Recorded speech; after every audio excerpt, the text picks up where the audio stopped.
Good afternoon, everybody. Please be seated.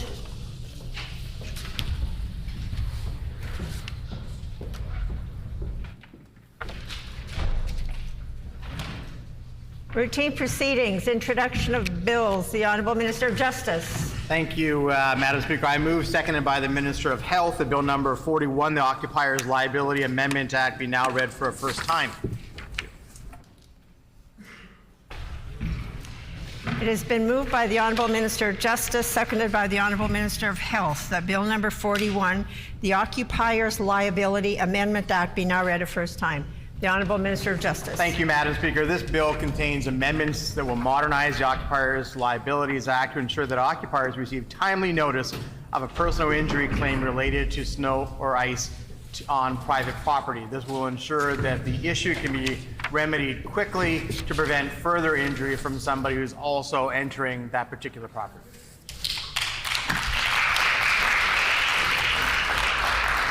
Is it the pleasure of those to adopt the motion? Agreed?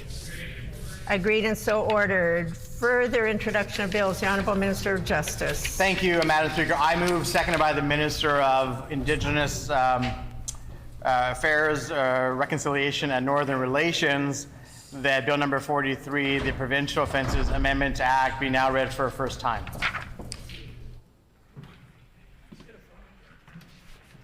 It has been moved by the Honourable Minister of Justice, seconded by the Honourable Minister for Indigenous Reconciliation and Northern Affairs, that Bill number 43, the Provincial Offences Amendment Act 2, be now read a first time. The Honourable Minister of Justice. Thank you very much, Madam Speaker. This bill contains amendments to the Provincial Offences Act that will enable First Nations to have contraventions of First Nations laws dealt with under the Act. These amendments have been requested by MKO and on behalf of the 26 Northern First Nations.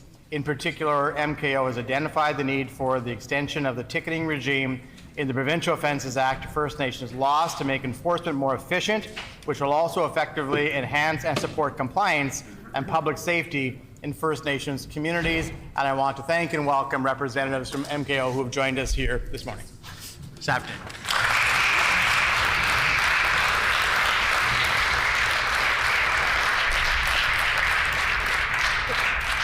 Is it the pleasure of the House to adopt the motion? Agreed? Agreed and so ordered.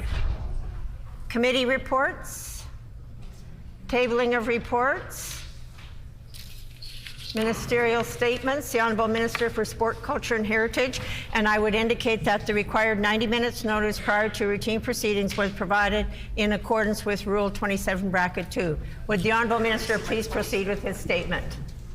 Madam Speaker, I rise today to recognize the hard work of Khalsa Aid Manitoba and Sikh Heritage Manitoba. In honor of Sikh Heritage Month in April, Khalsa Aid Manitoba and Sikh Heritage Manitoba partnered up to donate 10,000 pounds of food to food banks across Winnipeg and Steinbach. Stewardship and guidance are core principles of Sikhism. This is reflected in the core value of selflessness service known as Seva. The Khalsa Food Drive initiative demonstrates that members of the Sikh community in Manitoba are committed to providing aid to those in need. This dedication to community building aligns with core values that unites all Manitobans.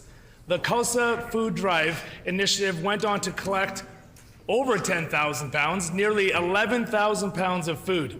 My colleagues and I were proud to contribute with a pickup truck full of food to donate to this worthy cause. The food was distributed to Bear Clan Patrol, Helping Hand Steinbach Food Bank, Main Street Project, and Harvest Manitoba. Sikhs living in our province continue to contribute to our communities in many ways. With over 35,000 Manitoba residents identifying as Sikh, the community continues to grow and enrich Manitoba every single day. Our province is proud to celebrate the many people that call Manitoba home. By welcoming diversity and working together, we ensure our collective success. Diversity is our province's greatest strength, and we are stronger together. And the hard work of Khalsa Aid Manitoba and Sikh Heritage Manitoba is a shining example of this. Madam Speaker, as we recognize the contributions of Khalsa Food Aid Drive, I extend my warmest regards to the Sikh community for their continued support to make Manitoba better. Madam Speaker, I'd also like to ask for leave to table the names of all the wonderful volunteers from Khalsa Aid and Sikh Manitoba who contribute to the success of this project. And I ask that all my colleagues to welcome those from Khalsa Aid Manitoba and Sikh Heritage Manitoba who have joined us here today, and they just showed up now. Thank you all so much for your continued work and making Manitoba better.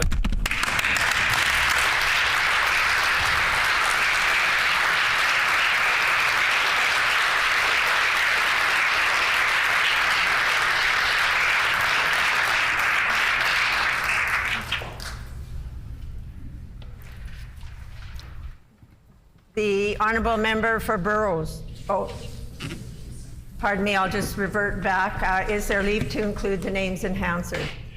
Leave has been granted. The honourable member for Burrows. Thank you, Madam Speaker. The Khalsa Aid Manitoba has emerged as a beacon of hope, compassion, and community empowerment. With a relentless commitment to serving those in need, this initiative has gained recognition for its remarkable efforts in combating food insecurity and fostering a sense of togetherness among diverse populations. Khalsa Aid, a UK-based humanitarian organization rooted in Sikh principles of selfless service, extended its reach to Manitoba with a mission to alleviate hunger and provide relief to vulnerable communities. The food drive in Manitoba embodies the organization's core values of recognize the whole human race as one and dedication to serving humanity.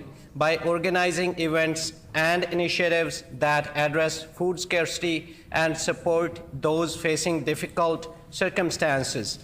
The Khalsa Aid Food Drive, organized by Khalsa Aid and Sikh Heritage Manitoba, has fostered collaboration between volunteers, local businesses, and community members. Through partnership with local food banks such as Winnipeg Harvest, shelters, and community organizations such as Main Street Project, the initiative has created a robust network of support. The food drive engages volunteers from all walks of life, breaking down barriers and uniting people in the common purpose of eradicating hunger and ensuring everyone has access to nutritious meals.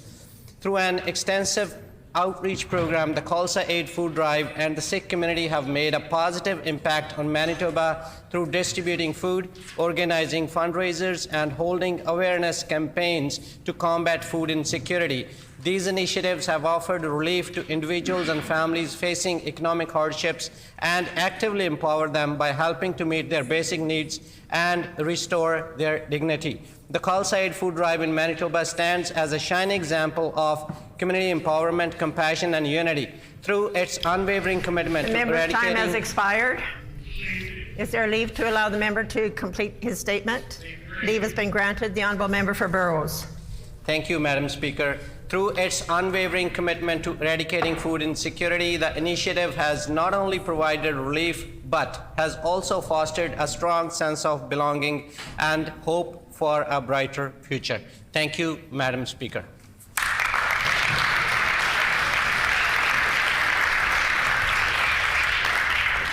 The honourable member for River Heights. I ask leave to speak to the minister's statement. Does the member have leave to speak to the ministerial statement? Leave has been granted. The honourable member for River Heights. Khalsa Aid is a global movement as well as a local movement. It provides phenomenal support, not just here in Winnipeg, but around the world, and particularly in areas where there's food emergencies. It recognizes the Sikh tradition that the whole human race is one and that everybody needs a chance, and those who are less fortunate need help, and particularly food.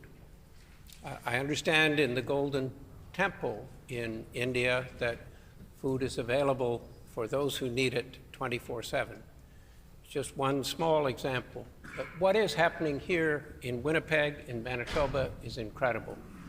We are extremely thankful for all your efforts to raise food, this incredible food drive. You are a community which really looks out for others and does tremendous things for all of Winnipeg. Thank you, thank you, thank you.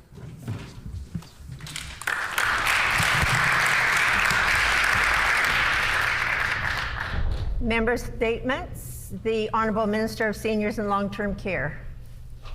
Thank you, Madam Speaker, and today I rise with great pleasure and pride to recognize the significant accomplishments of the students and staff at John Taylor Collegiate in my constituency of Assiniboia. John Taylor students and staff have heightened awareness of the value of stem cell and blood donations. They experienced firsthand the deterioration of a fellow classmate as she battled aplastic anemia, a rare life-threatening bone marrow failure disease. Madison Cliven Enns had battled the disease for 7 years with multiple drug therapy treatments and 2 bone marrow transplants. It was Madison's hope to graduate and receive her diploma. In true Piper passion, this high school rallied in support and came together for a blood donor drive and stem cell clinic, which has helped bring forward the treatment of so many 80 diseases and disorders that require stem cell transplants. Sadly, our community lost Madison just 2 weeks after receiving her high school diploma, but her legacy lives on at John Taylor Collegiate. Now, annually, the Madison Cliven Enns Memorial Blood Donor Drive continues, and students have learning disabilities in tissue and organ donations, which these gallant students help. In the gallery today, we have biology teacher Sarah Shepard, student representatives Juan Pedri, Becky Emma Swain, Jamie Fix, and Christine McPhee from the Canadian Blood Services. Madam Speaker, I ask my colleagues to join me in recognizing the selfless and heartfelt efforts of the students and staff of John Taylor Collegiate in the memory and inspiration of Madison Cliven Enns.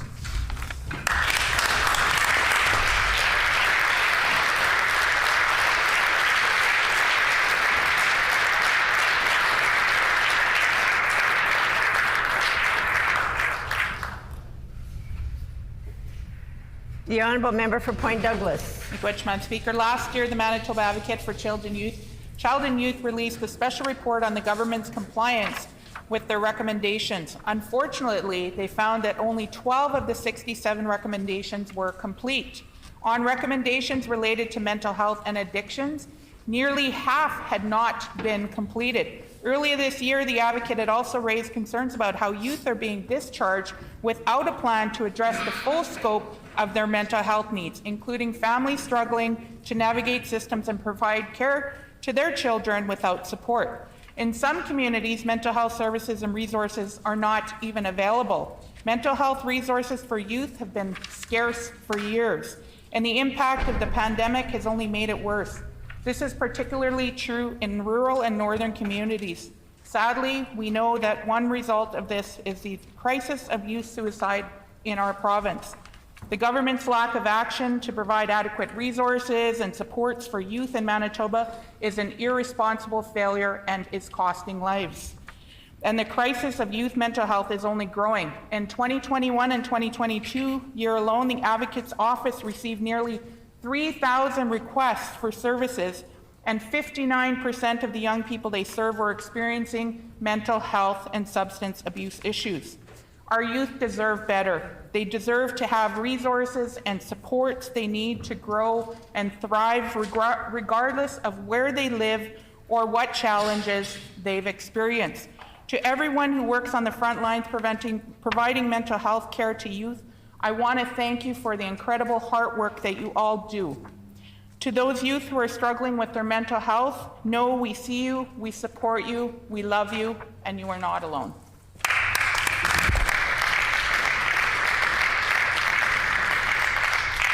The Honourable Member for McPhillips. Thank you, Madam Speaker. Madam Speaker, spring has sprung, and with it we see the usual grass greening, flowers blooming, and of course, politicians door knocking. There is no better avenue to connect with constituents than through door knocking. With this in mind, the NDP, specifically the MLA for Fort Garry, has been out and about offering their three-point plan. So let's review what their commitments should be if they formed government.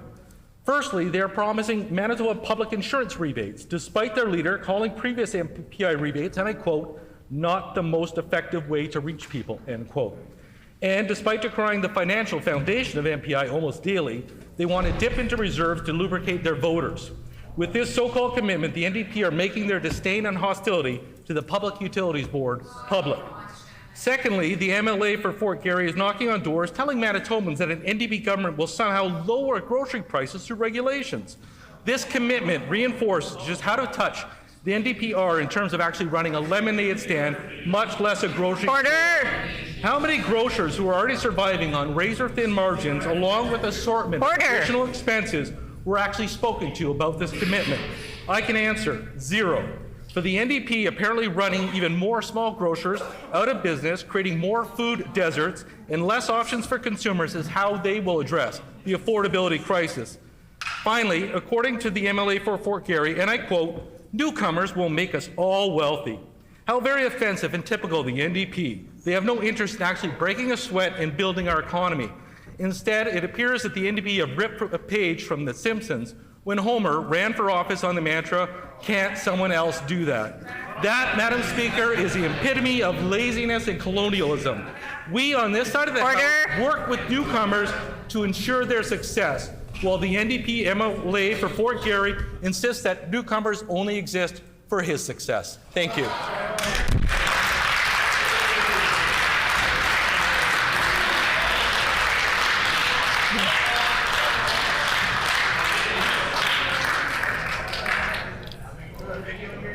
The honourable member for St. Boniface. Oh, thank you, Madam Speaker. It's been a tough time in the mineral sector for a few years now, and we need to talk about how important it is to engage with and respect all Manitobans because of the enormous potential for resource development of critical minerals. Order, please. I'll call the member to order.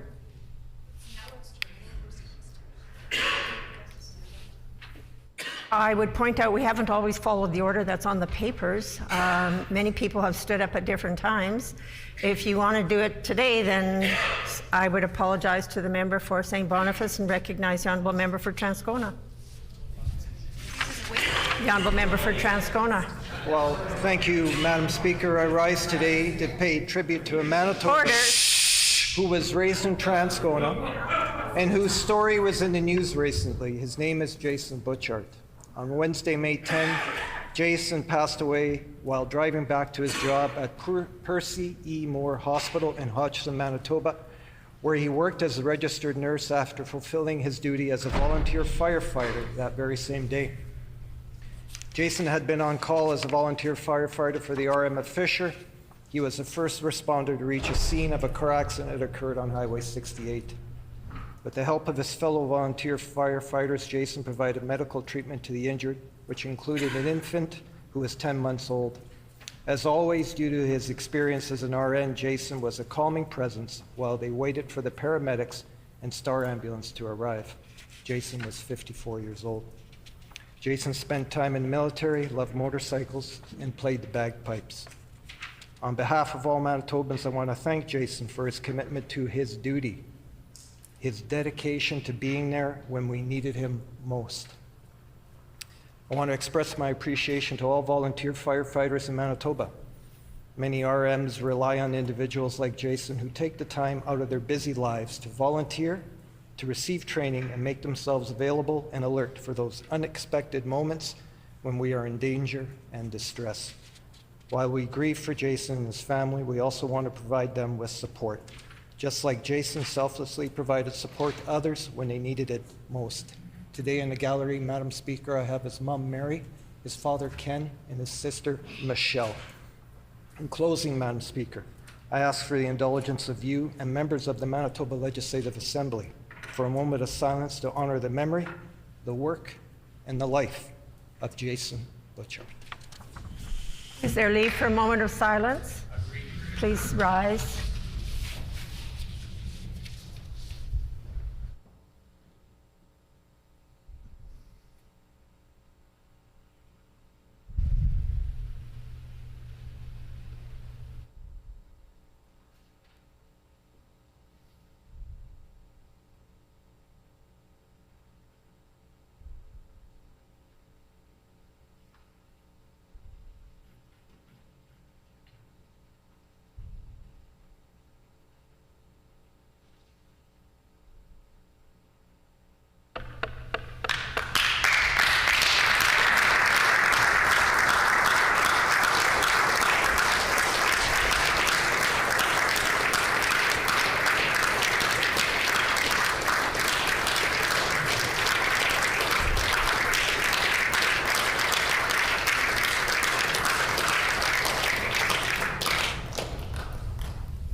The honourable member for St. Boniface. Thank you, Madam Speaker. It's been a tough time in the mineral sector in Manitoba for a few years now, and we need to talk about how important it is to engage with and respect all Manitobans because of the enormous potential for the resource development, especially of critical minerals. To achieve our potential for shared economic growth, we have to rebuild trust, capacity, and infrastructure to make it happen. If we do, we can not only create jobs and long-term prosperity, but Manitoba's minerals can play a role in moving to a greener economy that's less reliant on fuel and energy that we as Manitobans pay billions of dollars to import. In particular, we have to be willing to show respect to First Nations in their say over their territory and work with them in partnership. I will say that attempts to do this have been tried and failed for far too long. I'll just give one example. Dating back to 1970, Métis leader Jean Allard was a new member of the Manitoba Legislature and legislative assistant to Premier Schreier. He was given the special responsibility in the new NDP government then for developing innovative job programs for people in northern Manitoba, about 90% of them Indigenous. With the support of the then Manitoba Indian Brotherhood, the Manitoba Métis Federation, mining interests and unions, Allard worked hard to pull together a new commuter flight service in the north that would allow Indigenous men to fly in and out of a newly opened mine operation on a 2-week cycle so they could earn good money and still remain in their home communities. But just as the new program was about to be announced, the NDP caucus pulled the plug and decided instead the government would build a brand new town from scratch in the wilderness near the mine. Allard was furious. He'd spent 2 years arm-twisting stakeholders and fellow legislators only to see his plans for developing a regular income stream that would suit Indigenous people thwarted. He abruptly and bitterly quit the NDP in April 1972 and sat as an independent. That is the kind of partnership that we've seen lost and needs to be regained, along with a commitment to environmental restoration and mitigation, all as part of economic reconciliation. As for the Progressive Conservatives, as I once asked Brian Pallister, why is it that the Saskatchewan Prospector says it'll take 250 years at the current rate to have a sustainable mining industry in Manitoba? Indigenous participation and ownership of these resources is critical to our capacity to grow and maintain new wealth in Manitoba. I look forward to seeing more of it. Thank you, Madam Speaker.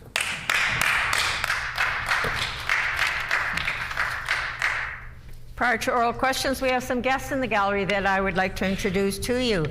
We have seated in the public gallery from École Selkirk Junior High 80 grade 9 students under the direction of Joan Cooney, and this group is located in the constituency of the Honourable Member for Selkirk. On behalf of all Honourable Members here, we welcome you to the Manitoba Legislature.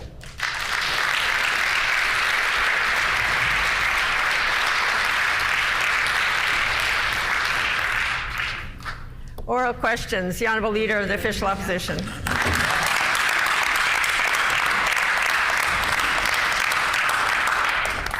Madam Speaker, the PCs have caused a crisis at Manitoba Public Insurance. The responsibility lies with them. They are the ones who are supposed to be the stewards of MPI, and it's costing Manitobans money.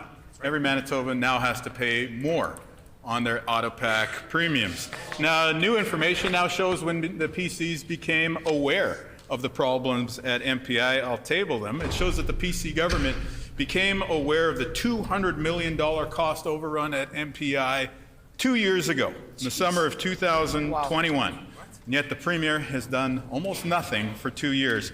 Will the Premier tell the House why for 2 years her government let Project Nova go $200 million over budget?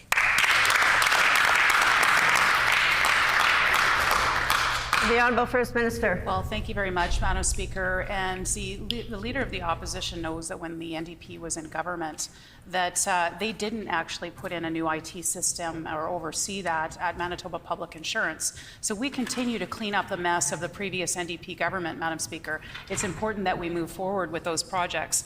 But what I will say, Madam Speaker, is that I do want to welcome our new board chair, Ward Keith, to his role as the chair of Manitoba Public Insurance. I also want to welcome the new interim CEO, Marnie Katcher of Public Insurance. Clearly things are moving forward in the right direction, Madam Speaker.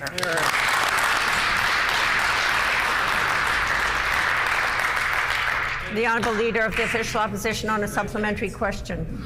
Madam Speaker, I don't think Manitobans believe things are going forward in a good direction when the PCs have overseen a cost overrun of $200 million, and it's forcing Manitobans to pay more on their autopack rates starting this past April 1st. Now, of course, the Premier does acknowledge that there has been chaos at the top of MPI. They had to let go first the chair of the board. Now they had to let go of the CEO. This is an absolute mess. And it's not an internal mess like we usually see from the PCs. It's a mess that's costing the people of Manitoba money.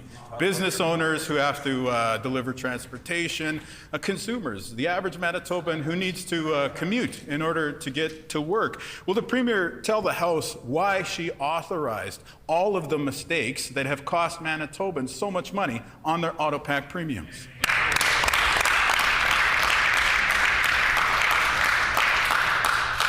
The Honourable First Minister. Madam Speaker, certainly Manitobans should know that while we're continuing to clean up the mess of the previous NDP government when it comes to Manitoba public insurance, at this time we know and recognize that there's no financial concerns at MPI. In fact, financials are strong, as we understand, Madam Speaker.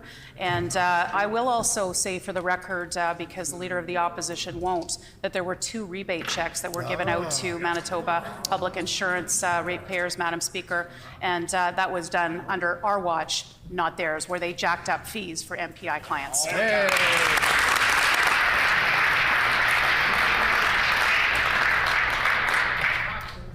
The Honourable Leader of the Official Opposition on a final supplementary. Madam Speaker, it strains belief to hear the province say there are no financial concerns at MPI when Project Nova is $200 million over budget. That's money that the people of Manitoba should have been getting reduced rates on this year, but instead they have to pay more because of their mismanagement.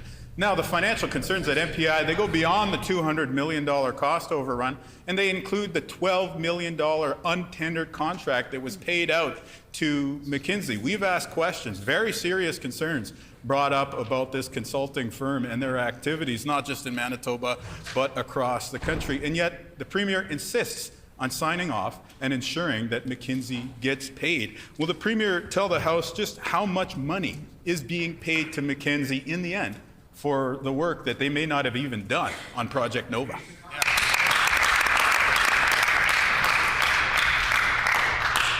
The Honourable First Minister. Madam Speaker, while we continue to clean up the mess of the NDP government, Madam Speaker, we want to ensure that there's an IT system at Manitoba Public Insurance that's there for those ratepayers, for Manitoba Public Insurance clients, Madam Speaker. And so we'll continue to move forward in that, as I understand that the financials are sound. Of course, we're looking at the overall financials of Manitoba Public Insurance to make sure that they are sound, Madam Speaker. That is our concern. And I will say to Manitobans that the fear-mongering by the NDP is unwarranted at this time. We recognize that the financials are stable, Madam Speaker, and that is the important thing here. The important thing here is that we have given record payments out to Manitoba Public Insurance clients under our watch. 2 rebate checks, Madam Speaker. We gave money back to Manitobans when it was appropriate to do so, Madam Speaker, as we understand that we're moving forward in the right direction with MPI.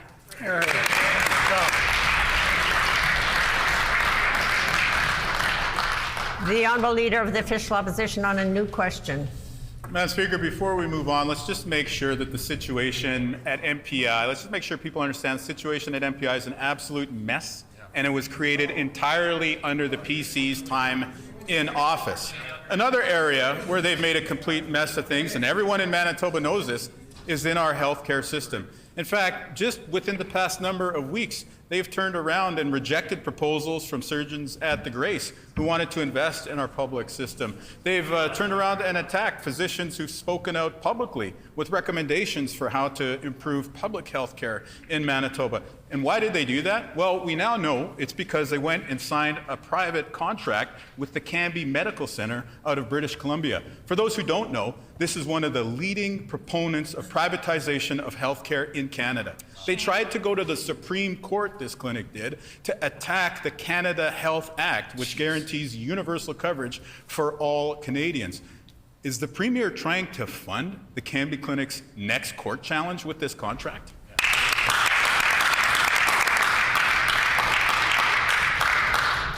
The Honourable First Minister. The Leader of the Opposition is all over the map with his questions. He started off with MPI, and I feel obliged to correct the record, Madam Speaker. The Leader of the Opposition knows that when the NDP government was in power, they did nothing to upgrade their IT system. Absolutely nothing, Madam Speaker. What we did is we took action when we got into government to make sure that there is an IT system there for Manitoba Public Insurance, Madam Speaker, and we'll continue to move forward to ensure that that job gets done. Here, here.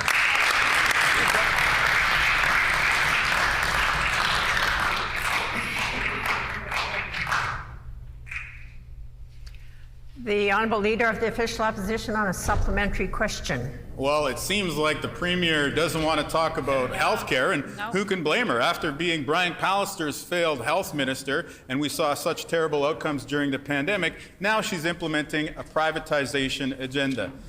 The thing that compounds the travesty here is that this PC government, the Stephenson government, is rejecting solutions from local doctors who are telling us how we could improve and increase capacity in our local public health care system in communities like Winnipeg, Selkirk, Brandon. And instead, they're signing contracts with private companies outside of Manitoba, including one that is trying to privatize healthcare across the country. Why is the Premier undermining public healthcare in Manitoba? Shameful.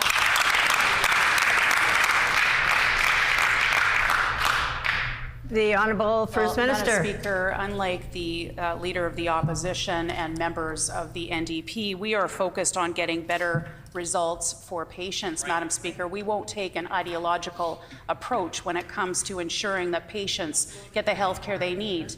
And Madam Speaker, I will point out to the Leader of the NDP that the NDP government in British Columbia is also contracting out these services. Madam Speaker, breast and prostate cancer patients are waiting for radiation. Will have cross-border option, Madam Speaker. BC Cancer will start sending eligible breast and prostate cancer patients to Washington State for radiation treatments. Patients will be offered the choice of going to one of two clinics. Madam Speaker, they will be given choice. This is an NDP government in BC, Madam Speaker, who understands the importance of getting the healthcare services for Manitobans when they need it, in their case for BC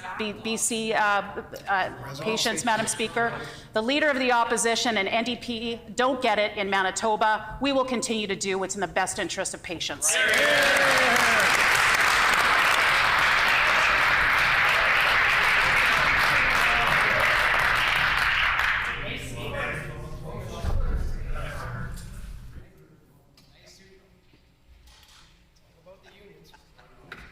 Order. We have some young minds in the gallery that are very interested to learn how a democratic debate works, so I would like to see them impressed by what they see here. The Honourable Leader of the Official Opposition on a final supplementary. You know, Madam Speaker, the Premier really is all over the map with that purported to be answer. But here's the thing. We're talking about the Canby Medical Clinic. She's talking about a completely different surgical arrangement. What we're talking about with the Canby Medical Clinic is a company that tried to go to the Supreme Court of Canada to get public health care dismantled in this country. The PCs don't seem to understand that universal access to public health care is a fundamental Canadian value. That's right. They've signed a contract, they've gone into business with a company that is trying to attack that fundamental Canadian value. So I'll repeat the question. Is the Premier trying to fund this company's next court challenge against public health care in our country?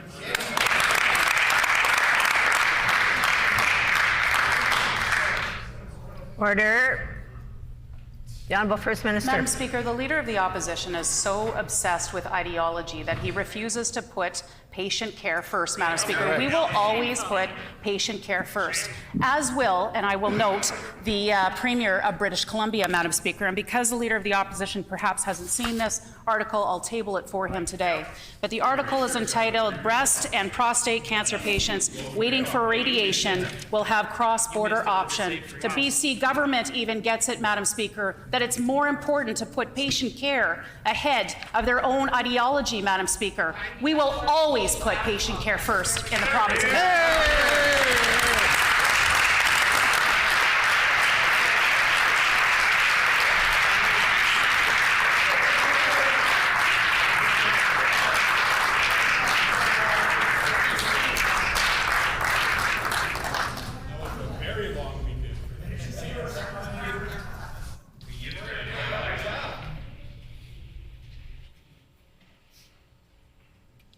The honourable member for Union Station. Instead of investing in our public health care system, the Premier is yet again choosing to send money out of province to private for-profit providers instead. And this time, the Premier has signed a deal with none other than Cambie Surgical Centre. For the last decade, Cambie's CEO has led the crusade against our public health care system, even going so far as to bring this to the Supreme Court of Canada. On this side of the House, Madam Speaker, we don't think the government should give money to providers who are actively fighting against public health care. Will the Premier simply admit that giving Cambie public dollars was her mistake? Yeah.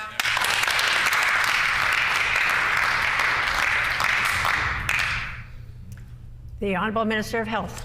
Madam Speaker, I'd like to table again for the House the Winnipeg Free Press article and continue to remind members of this chamber what happened when the NDP tried and failed to run Manitoba's healthcare system. The headline, Madam Speaker, NDP gets failing grade. Manitoba's NDP government has broken more election promises than it has kept on the eve of the party's first year in office. Premier Gary Doerr's team got its worst marks in the area of healthcare, where it made sweeping promises. After 1 year, the NDP government has broken more than half of 20 top pledges. Manitobans couldn't trust them then, Madam Speaker, and they certainly can't trust them now.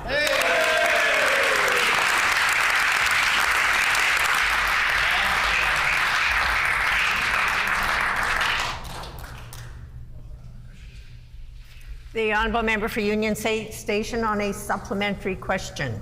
For a decade, the CEO of Cambie Surgical Centre has been leading the charge against our public health care system. He's repeatedly tried to argue in court that we should have an American-style two-tier health system, and he's repeatedly lost, Madam Speaker. Despite his crusade against our public health care system, the Premier thinks it's a good idea to send him public taxpayer money. On this side of the House, we think that's wrong.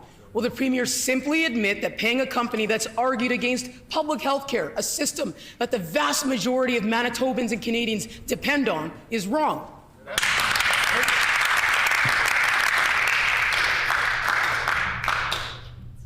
The Honourable Minister of Health. Madam Speaker, members opposite can feel free to read along in the article I tabled on some of the broken promises. I will list them. Failed to end hallway medicine in 6 months. Failed to open 100 hospital beds immediately.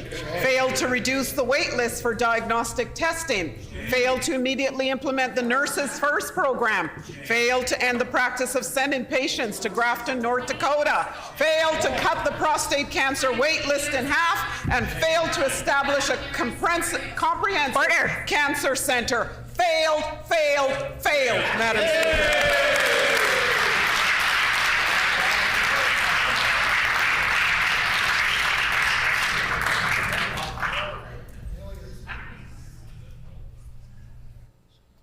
The honourable member for Union Station on a final supplementary. Madam Speaker, it's embarrassing that this health minister is failing so badly at healthcare right now in 2023 that she's quoting an article from 23 years ago instead of focusing on the fact that this Premier is excluding and ignoring solutions being brought forward by doctors right now here in Manitoba. Cambie's CEO has spent the past decade attacking public health care across Canada. He's repeatedly tried to argue in court against public health care in our country. Thankfully, he's repeatedly lost, Madam Speaker. Can the Premier or the Health Minister explain why they're giving taxpayer dollars to a company that's trying to tear down our public health care system?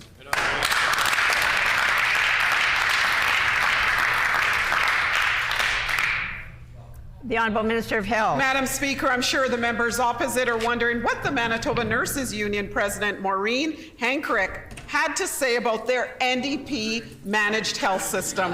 When talking about the nursing shortage during their government, which nearly doubled in a single year under their watch, this is a direct quote. The vacancy rate is getting higher. I don't think anyone has any idea how bad it is out there. That is their legacy, Madam Speaker. Broken promises, no plan, no solutions. The NDP of yesterday is the same as the NDP of today.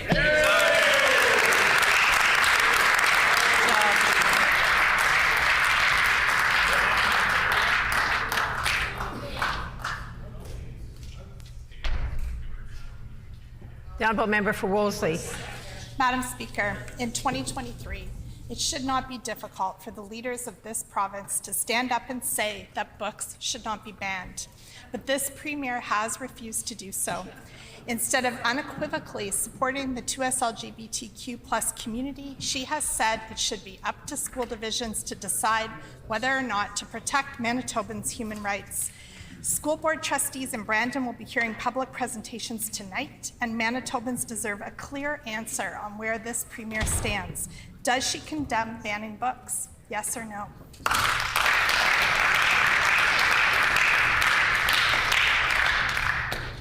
The Honourable Minister for Sport, Culture and Heritage. Thank you, Madam Speaker. And I'm not sure how many more times on this side of the House we can say it. I myself have said it, the Premier has said it, the Minister of Education has said it, the Minister of Status of Women, now called Jim, has said it. We have all said it on this side of the House that we condemn acts of violence and hate towards any community, especially targeted currently at the LGBT+ community. We've also said on this side of the House that there is no provincial book ban in this province. So my question is for the members opposite. Why do they continue to put false information on the record and cause more fear in Manitoba when we should all be coming together in unity to stand against book bans? We are not for book bans, and we stand against all acts of hate. Thank you, Madam Speaker.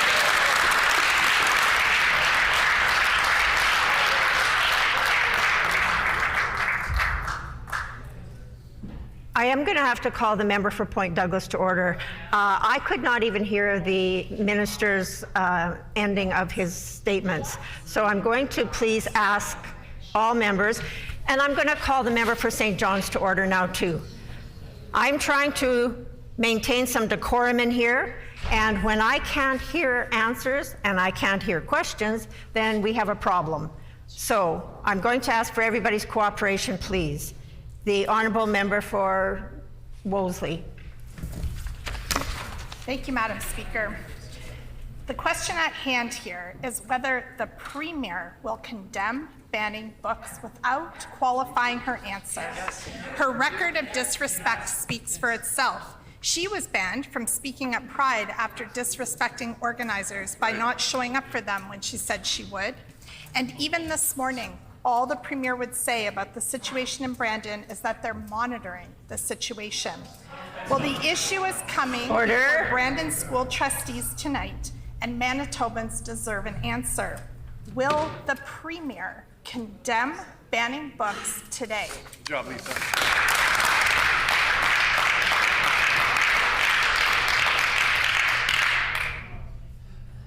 The Honourable Minister for Sport, Culture and Heritage. Madam Speaker, this is really sad and embarrassing for the member from Wolseley. I was there myself and I listened with my own 2 ears when our Premier stood up and said there is no book ban in the province of Manitoba and she will not allow any book ban in the province of Manitoba. I was there. I heard it, along with a dozen other people.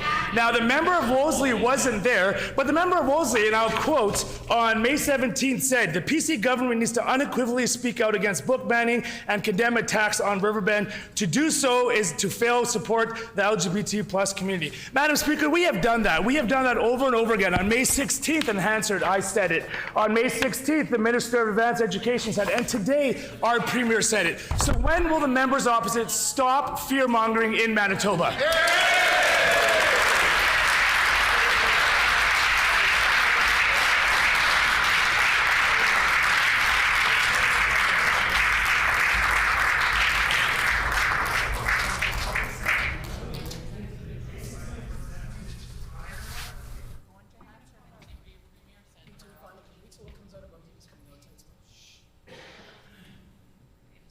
The Honourable Member for Wolseley on a final supplementary.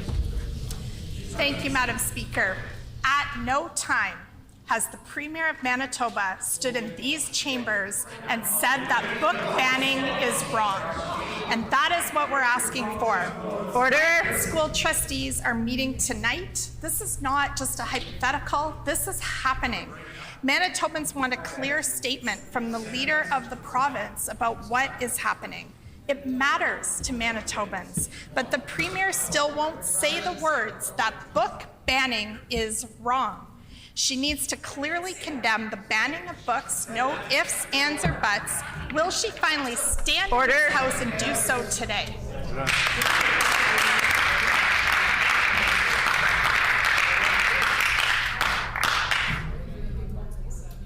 The Honourable Minister of Families. Thank you very much, Madam Speaker. And as the first minister in this province's history responsible for gender equity, it was such an honour this morning to be at an announcement with the Premier establishing this new enhanced mandate of the Manitoba government to ensure equity and diversity in our province. And at this announcement, our Premier was unequivocal, where there is no place for hate in our society, there is no place for book bans in our society. On this side of the House, we are very clear that there is no room for that in society, unlike members opposite who have failed to apologize for homophobic comments that they have made on the record.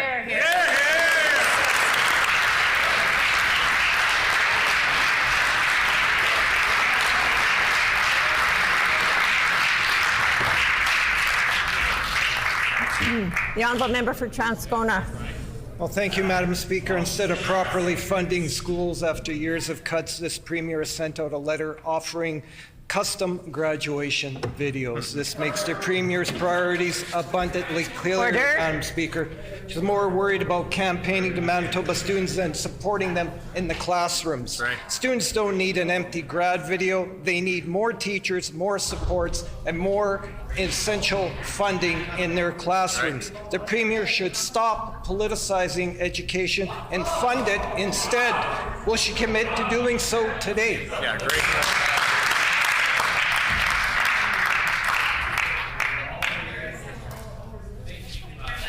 Order.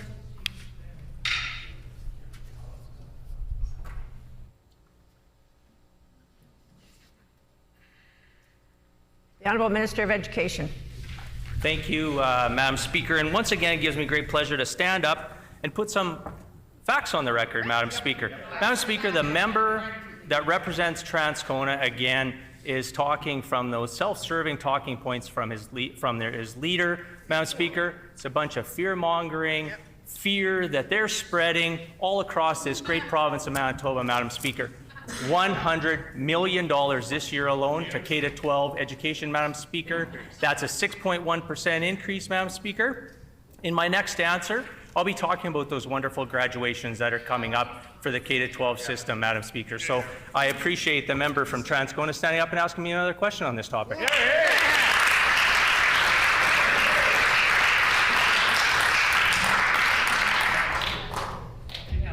The Honourable Member for Transcona on a supplementary question. Well, thank you, Madam Speaker. You know, they can't run on their record. It's been 6.5 years of underfunding education, 0.5% every year. And now they think, Madam Speaker, that school divisions and school systems can turn on a dime when they get a couple extra dollars. That is not possible, Madam Speaker. They know that, and that's also affecting recruiting and all the clinical supports in class. But let's get back to the videos. It's clear the Premier is hoping to get re-elected so that she can keep underfunding education. We, of course, on this side of the House, think that's wrong. That's right. Can the Premier explain why she's putting her own needs ahead of Manitoba's student needs?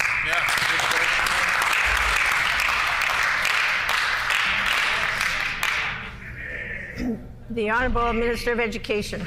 Thank you, Madam Speaker. And it's nice that the member from Transcona stands up and admits and puts on the record that we are increasing funding to education, Madam Speaker, even though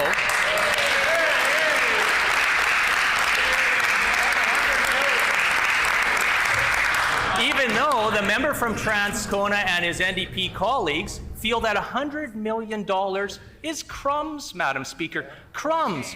Well, that $100 million is making sure that we have success for all students in Manitoba, Madam Speaker, no matter where they live, their cultural background, or their own personal circumstance, Madam Speaker. We're on the side of student success and funding education, whereas the NDP are on the side of fear-mongering all across this province, Madam Speaker.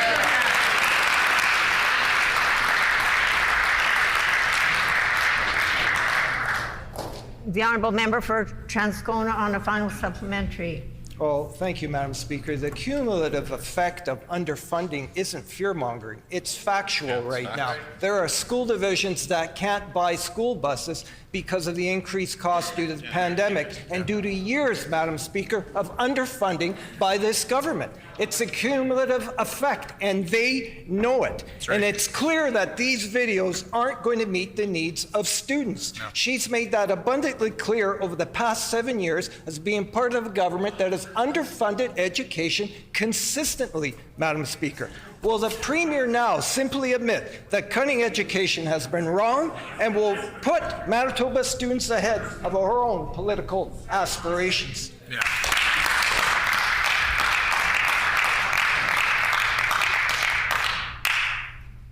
The Honourable Minister of Education.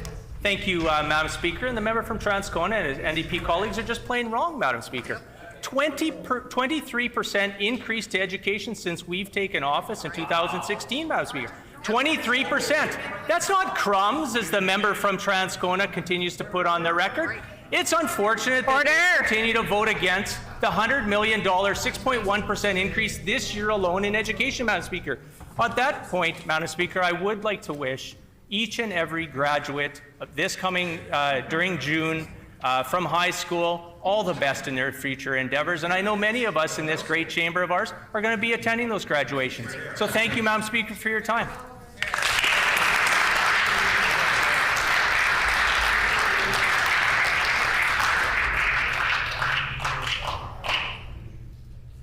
The Honourable Member for St. James. Thank you, Madam Speaker. This PC government's plan for Manitoba Hydro is clear. They want to raise rates as quickly as possible, regardless of whether or not hydro rate increases are actually needed. They've hiked up rates over 20% since 2016, and now they want to do it again by 2.4% in September, and then another 2.4% next April. These hikes put a massive burden on Manitoba families and small businesses. The Canadian Federation of Independent Businesses wrote a letter to the minister asking him to cancel his rate hike. Will he listen, and will he commit to stopping the PC government's rate hikes today?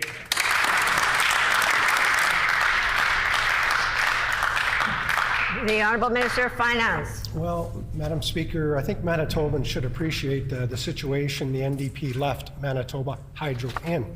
In fact, even under their watch, they had Manitoba ratepayers suffered through 11 increases in 12 years under the NDP, Madam Speaker.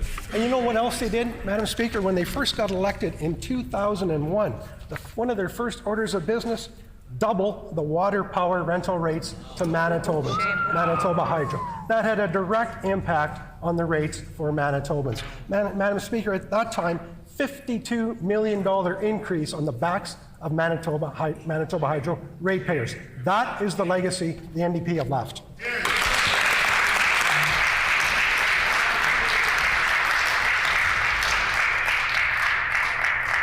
The Honourable Member for St. James on a supplementary question. Thank you, Madam Speaker. High electricity costs mean small businesses will have fewer resources to create jobs, invest in their businesses, and contribute to the provincial economy. Small businesses are still struggling to recover from the pandemic. The last thing they need is another rate hike from this PC government. CFIB says that the PC government's Bill 36, quote, draws serious concern, end quote, for how it limits the Public Utility Board's ability to independently review rate increases. Will the minister change course today, listen to small business owners, and stop hiking up their hydro rates?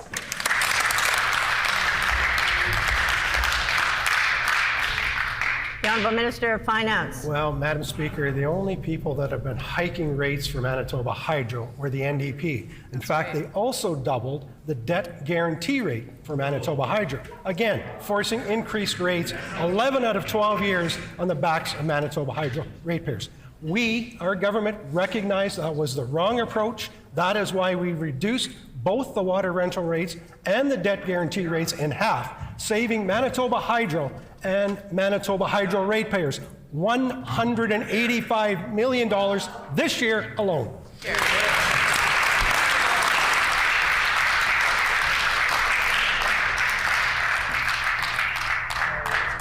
The honourable member for St. James on a final supplementary. Thank you, Madam Speaker. Manitobans know that it was this government that wrote legislation explicitly designed to raise hydro rates on Manitobans. They should be ashamed of that record. This PC government didn't like the Public Utilities Board independent oversight of hydro rates, so they rewrote the law to let them hike up rates by 5% every year. This is hurting Manitoban families and it's hurting Manitoba businesses. I'll table the letter from CFIB calling on this government to cancel their planned 5% rate hike over the next year. Manitobans are in a cost of living crisis and they need support now. Will this minister do the right thing for struggling Manitoba families and small businesses and stop hiking hydro rates today?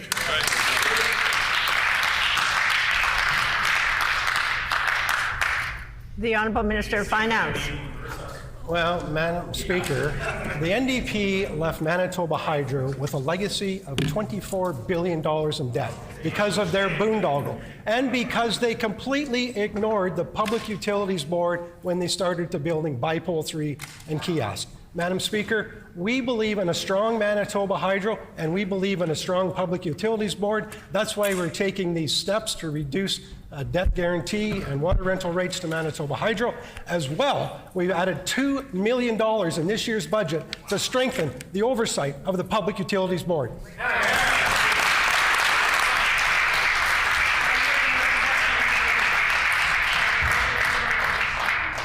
The Honourable Member for St. Boniface. Thank you, Madam Speaker. After months, even years of controversy, the CEO of MPI has been replaced.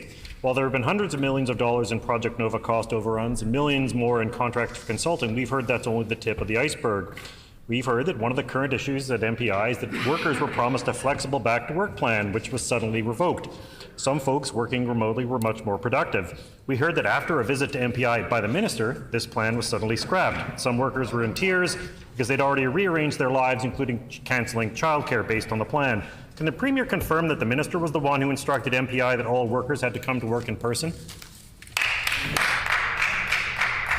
The Honourable Minister of Justice. Well, it seems that half the questions are that we're either too involved with MPI or not involved enough with MPI, Madam Speaker. I do want to take this opportunity, though, to welcome the new interim CEO, Marnie Ketcher, who has 15 years of management experience at MPI, along with Ward Keith, the new board chair, who has 30 years of experience at Manitoba Public Insurance. We know they will bring solid leadership to the organization, and we look forward to seeing that leadership in action, Madam Speaker.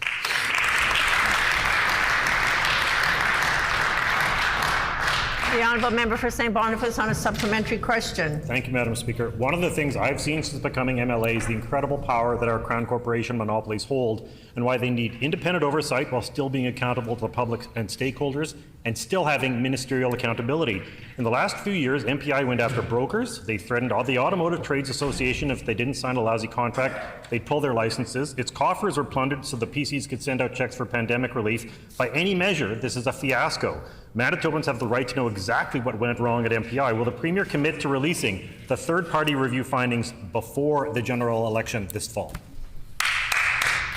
The Honourable Minister of Justice. Well, no pun intended, but that was a bit of a drive-by smear at MPI by the member for St. Boniface, Madam Speaker. We're very pleased that the corporation is under strong new leadership, both at the board level and also at the executive management level. We know that their financials are on solid footing.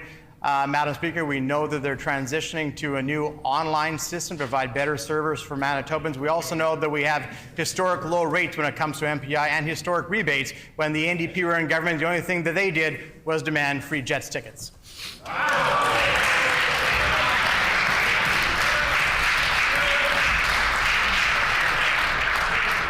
The Honourable Member for River Heights. Madam Speaker, an Indigenous-led volunteer expert group has had meetings with Shaw to look at the possibility of negotiating bulk TV and internet prices for low-income rental housing properties. Bell was not interested. Headquarters office representatives from Shaw and Calgary said Shaw could provide this service at $20 per unit per month, an outstanding value for tenants. Of particular interest is the possibility of including Manitoba's approximately 13,000 public housing units and more than 3,000 not-for-profit, predominantly seniors housing units. I asked the Premier whether she would agree to meet with the representatives of this volunteer expert group who are in the gallery today to take advantage of this possibility. The Honourable Minister of Families. Thank you very much, Madam Speaker. And our government is working hard to ensure that everybody has a safe and affordable place to call home and that they have the ability to provide for services for their family. And that is why our government has increased investments. We have raised the EIA rates. We have continuously invested in our public housing in Manitoba. This is something, by the way, that the members opposite has voted against each and every time. But, Madam Speaker, there is an opportunity, if that member really is concerned about affordability in Manitoba, about ensuring that everybody has an equal opportunity in this province, he'll vote in favour of a budget which has historical investments for all Manitobans, particularly those with low income.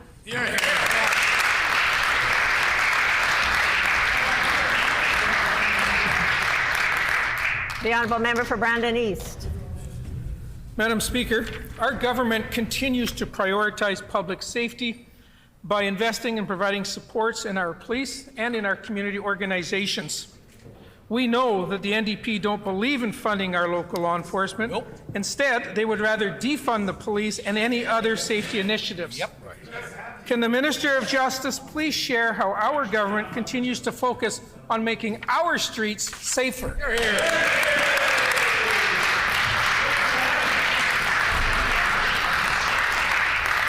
The Honourable Minister of Justice. I'd like to thank the extraordinary MLA for Brandon East for that question. On this side of the House in our government, we support frontline officers, we support emergency responders, we support community groups who are out there working to make the streets safer. We know that on the other side of the House, like the member for St. John's, they've said that police don't need more money. They've said it on the record. Our Premier, in contrast, was in Brandon last week and provided $349,000 of support to the Brandon Police Service and to the Bear Clan. On this side of the House, we have the back of the police and the Bear Clan. On that side of the House, they turned their back.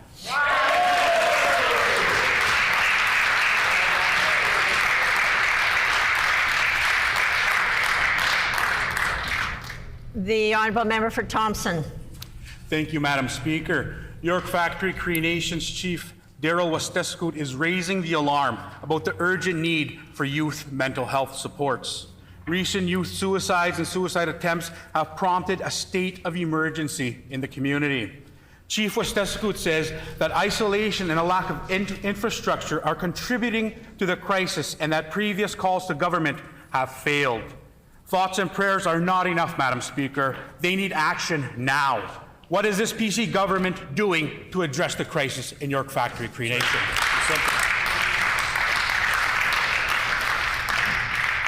The Honourable Minister of Mental Health and Community Wellness. Thank you, Madam Speaker. And I first want to begin by thanking all the frontline workers, the counsellors, the teachers, those who work at the crisis stabilization, the mobile crisis units, who are working and providing services for individuals living in the northern parts of our province. Also, the telepsychiatry services that are provided through the psychiatrists. They're all working together to provide supports so families are able to get the help they need when they need it.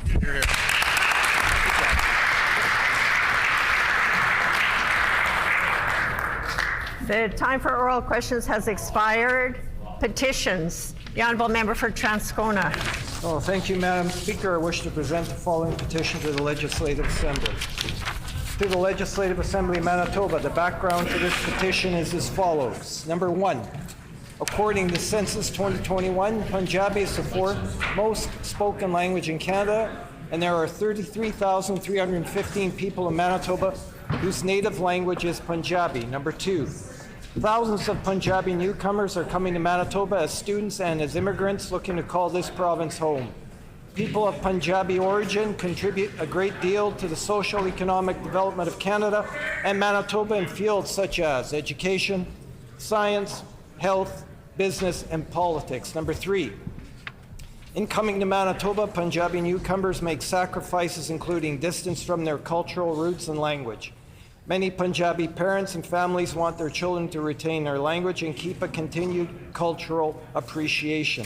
Four, Manitoba has many good bilingual programs in public schools for children and teens available in other languages, including French, Ukrainian, Ojibwe, Cree, Hebrew, and Spanish.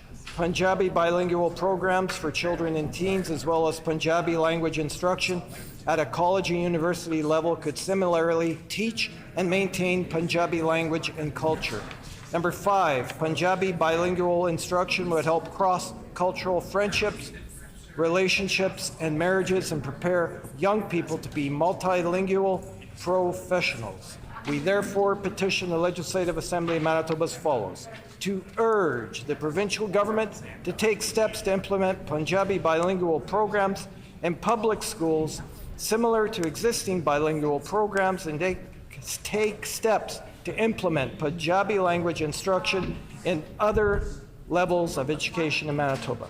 This petition is signed by Linda Loftus, Roxanne Sear, and Manpreet Kaur Brar, as well as many other Manitobans. In accordance with our Rule 133, bracket 6, when petitions are read, they are deemed to be received by the House. The Honourable Member for Elmwood. Thank you, Madam Speaker. I wish to present the following petition to the Legislative Assembly. The background of this petition is as follows. Number 1, over 25,000 vehicles per day cross the Louise Bridge, which has served as a vital link for vehicular traffic between northeast Winnipeg and the downtown for the last 112 years. Number 2, the current structure will undoubtedly be declared unsafe in a few years as it is deteriorated extensively, is now functionally obsolete, therefore more subject to more frequent unplanned repairs and cannot be widened to accommodate future traffic capacity. Number 3, as far back as 2008, City of Winnipeg City has studied where the new replacement bridge should be situated. Number 4, after including the bridge replacement in the city's 5-year capital budget forecast in 2009, the new bridge became a short-term construction priority in the city's Transportation Master Plan of 2011. Number 5, city capital and budget plans identified replacement of the Louise Bridge on the site just east of the bridge and expropriated homes there on the south side of Nairn Avenue in anticipation of a 2015 start. Number 6, in 2014, the new city administration did not make use of available federal infrastructure funds. Number 7, the new Louise Bridge Committee began its campaign to demand a new bridge, and its surveys confirmed that residents wanted a new bridge beside the current bridge, with the old bridge kept open for local traffic. Number 8, the NDP provincial government signaled its firm commitment to partner with the city on replacing the Louise Bridge in its 2015 throne speech. Unfortunately, provincial infrastructure initiatives such as the new Louise Bridge came to a halt with the election of the Progressive Conservative government of 2016. Number 9, more recently, the city tethered the Louise Bridge replacement issue to a new transportation master plan and Eastern Corridor project. Its recommendations have now identified the location of the new Louise Bridge to be placed just to the west of the current bridge, not to the east as originally proposed. Number 10, the city expropriation process has begun. The $6.35 million street upgrade of Nairn Avenue from Watt Street to the 112-year-old bridge is complete. Number 11, the new city administration has delayed the decision on the Louise Bridge for at least a year, possibly up to 10 years, unless the province steps in on behalf of Northeast Winnipeg residents and completes this overdue link. Number 12, the Premier has a duty to direct the provincial government to provide financial assistance to the city so it can complete this long overdue vital link in Northeast Winnipeg and Transcona. We petition the Legislative Assembly of Manitoba as follows. Number 1, to urge the Premier to financially assist the City of Winnipeg on building this 3-lane bridge in each direction to maintain this vital link between Northeast Winnipeg, Transcona, and the downtown. Number 2, to urge the provincial government to recommend that the City of Winnipeg keep the old bridge fully open to traffic while the new bridge is under construction. And number 3, to urge the provincial government to consider the feasibility of keeping the old Louise Bridge open for active transportation in the future.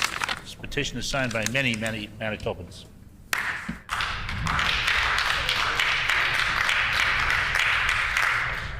Grievances.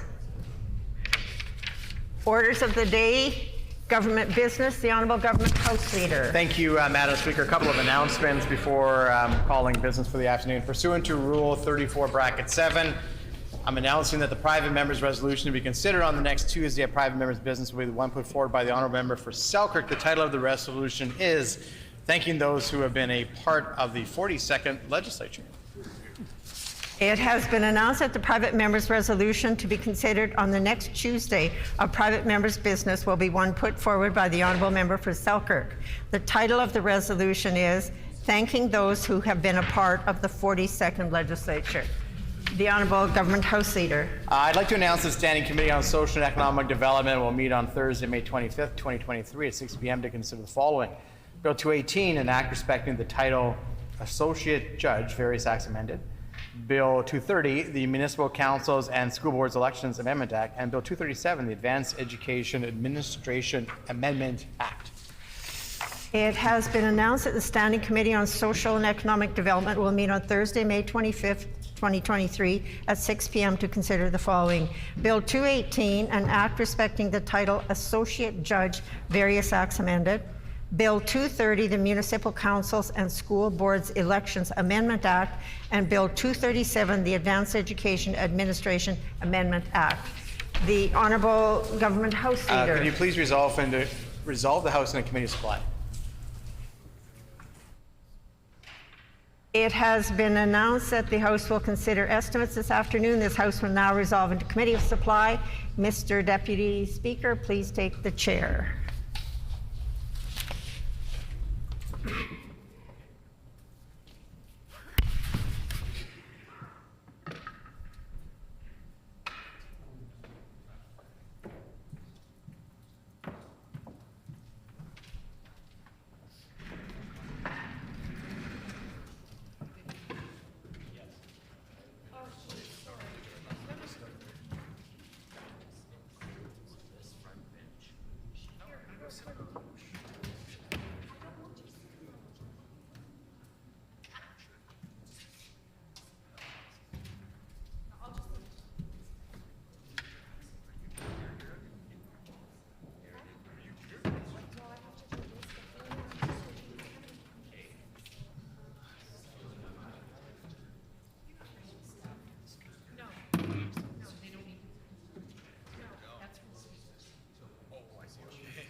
Everyone ready?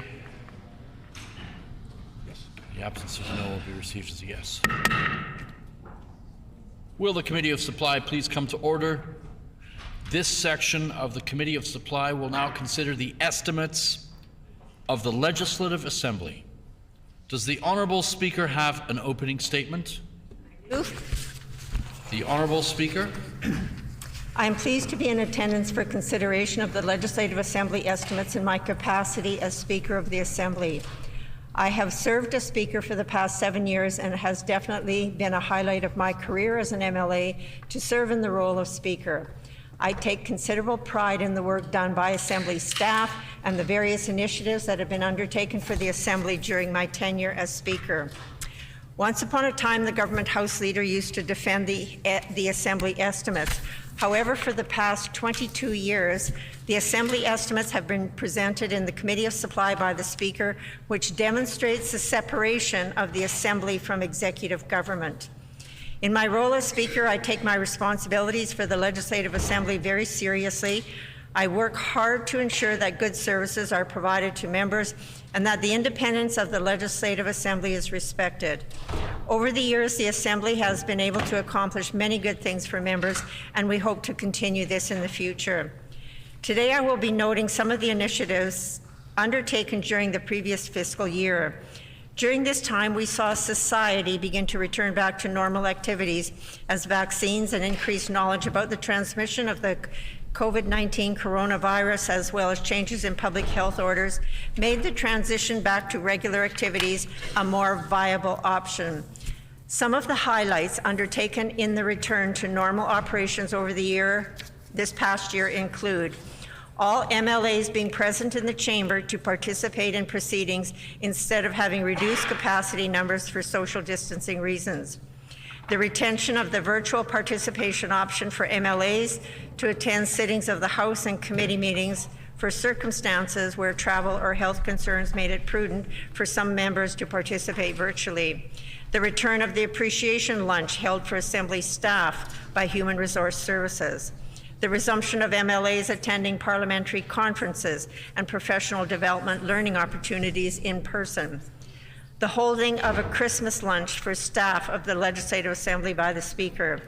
The return of the Speaker's appreciation lunch for staff and presentation of service awards. The use of the Assembly chamber for holding the annual sessions of the Manitoba Youth Parliament and Parlement Jeunesse Franco-Manitobain.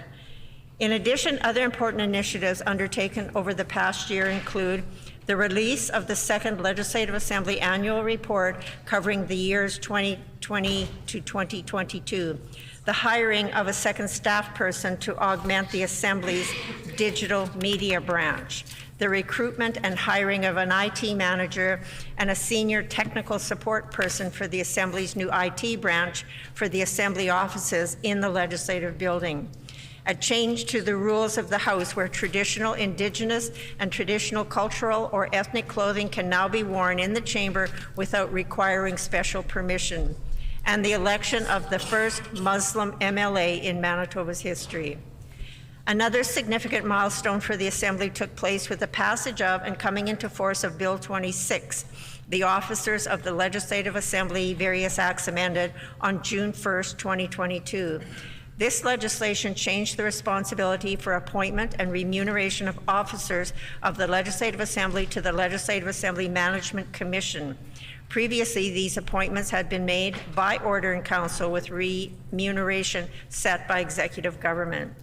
The Standing Committee on Legislative Affairs continues to be the body tasked with conducting the hiring process and recommending a candidate for appointment in relation to the Advocate for Children and Youth, the Auditor General, the Chief Electoral Officer, the Information and Privacy Adjudicator, the Conflict of Interest Commissioner, Ethics Commissioner after the next provincial election, the Lobbyist Registrar, and the Ombudsman, while the Commission has the responsibility for the recruitment and recommendation of a candidate for the Clerk of the Legislative Assembly. Previously, the name of the recommended candidate would be provided to the Clerk of Executive Council to confirm the offer and salary and then prepare the appointment order in council. Now, in all cases for these officers, the salary and benefits will be established and approved by the Commission.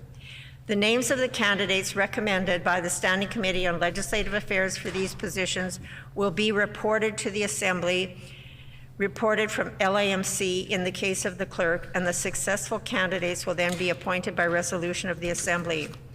In addition, on the recommendations of the Advocate for Children and Youth, Auditor General, Chief Electoral Officer, the Information and Privacy Adjudicator, the Lobbyist Registrar, the Ombudsman, and the Clerk of the Legislative Assembly, duties for those offices can be appointed with the prior approval of the Commission. This is a significant step for the Assembly as it places the responsibility for appointment and remuneration of the officers of the Assembly firmly under the control of the Assembly as opposed to executive government. In conclusion, I would like to express my appreciation to the staff of the Legislative Assembly for all the hard work and dedicated service they provide on behalf of members. I know it will be a busy year ahead for them with the provincial general election taking place in October, and I know they are up to the task of orientating new MLAs and preparing for the 43rd Legislature. And I would also like to just put on the record my thanks to the Legislative Assembly Management Commission for their work over the past number of meetings that we have had over the past year, and for their collegial discourse in order to ensure that we moved items along in an expeditious manner.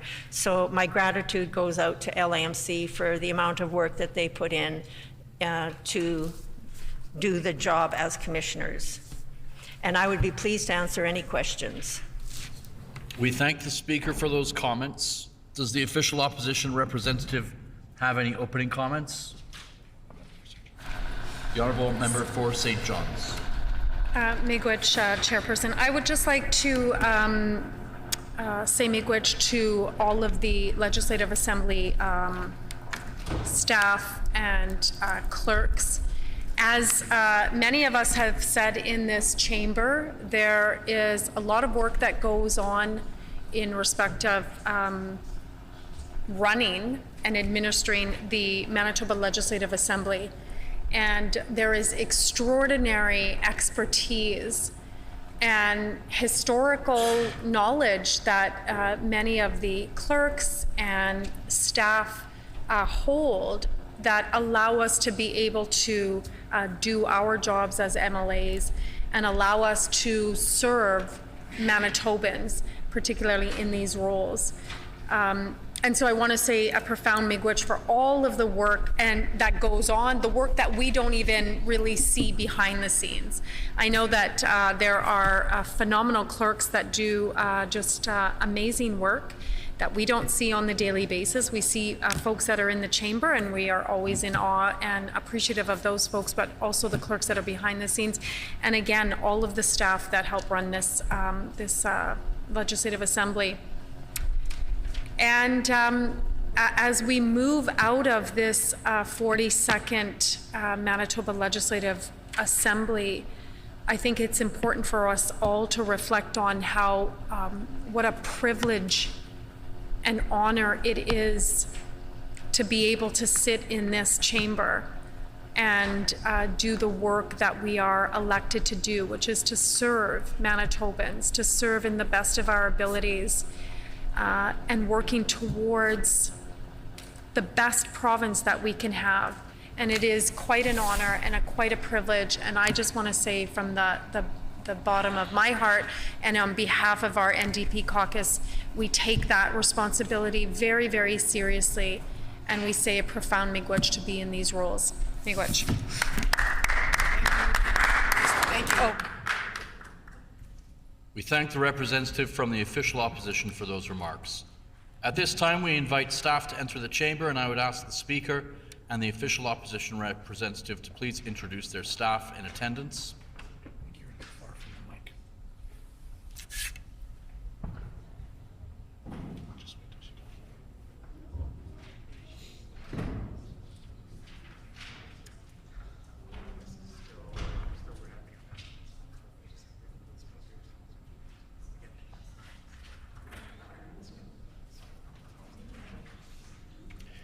In accordance with Subrule 78, subsection 16, during the consideration of departmental estimates, questioning shall proceed in a global manner with questions put on the resolutions once the representative from the official opposition indicates questioning has concluded. If the Honourable Speaker wishes to introduce her staff, she may do so. The Honourable Speaker. I would indeed like to introduce my staff. I have in attendance with me today Ms. Patricia Chachuk, the Clerk of the Legislative Assembly, and Ms. Deanna Wilson, the Executive Director of Administration.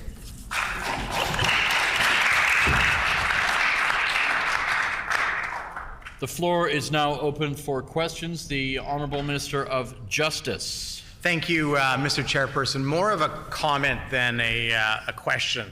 A comment to my friend from Charles Wood, my longtime colleague in a different time. We've served together now for, 20 years. It'll be 20 years for me early next month. And of course, you were elected before that. And of course, I enjoyed our time together in opposition. I think you were sitting about there too when we were, in opposition, and you withstood and I think suffered some of my own comments sometimes from the opposition benches. But I wanted to say, because I know after the 2016 election, we had the opportunity to have lunch at a little restaurant in Assiniboine Park, and we were both sort of talking about where things had gone in our lives. And I know you probably didn't expect to take on the role of Speaker after 2016. It's probably something you hadn't thought about or maybe dreamt about when we were in opposition, but I want to say you've done an extraordinary job.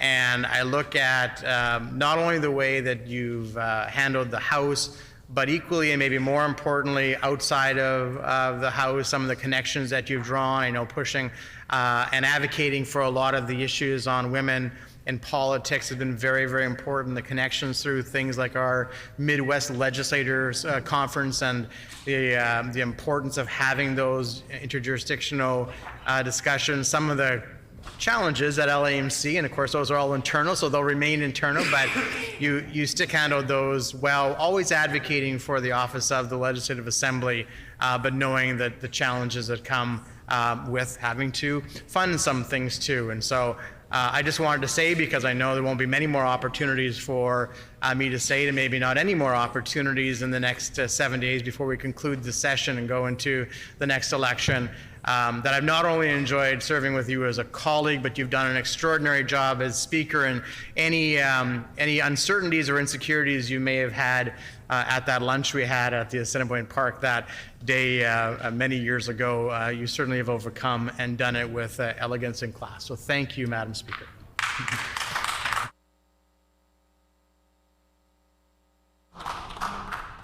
Are there any other questions? The Honourable Member for River Heights.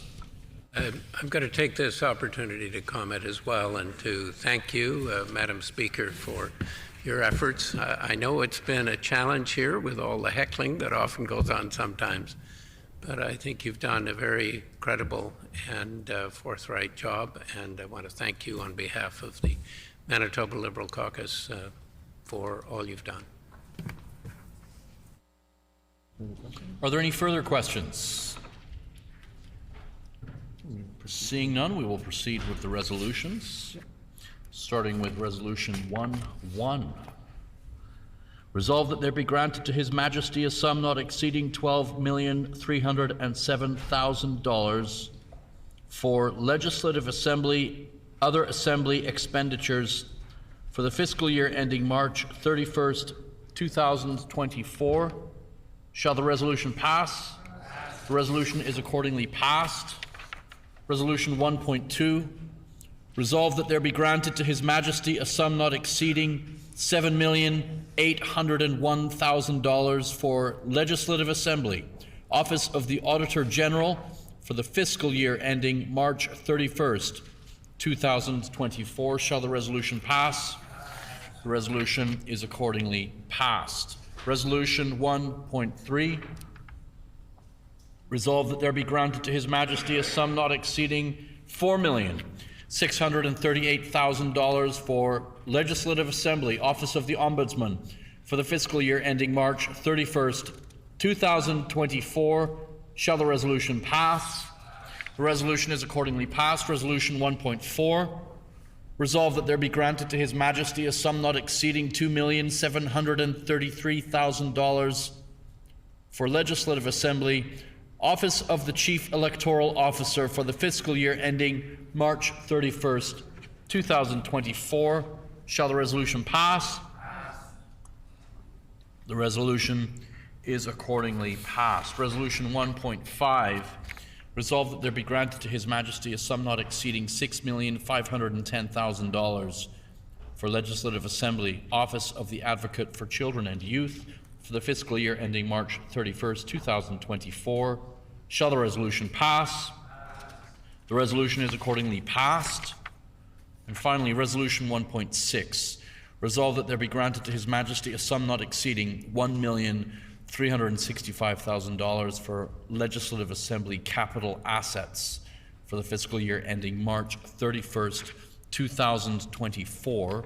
Shall the resolution pass? The resolution is accordingly passed. This completes the estimates of the Legislative Assembly. This also concludes the consideration of departmental estimates in the Committee of Supply for this session. And I would like to thank all those who participated in this process for their dedication and diligence. Committee rise. Call in the Speaker.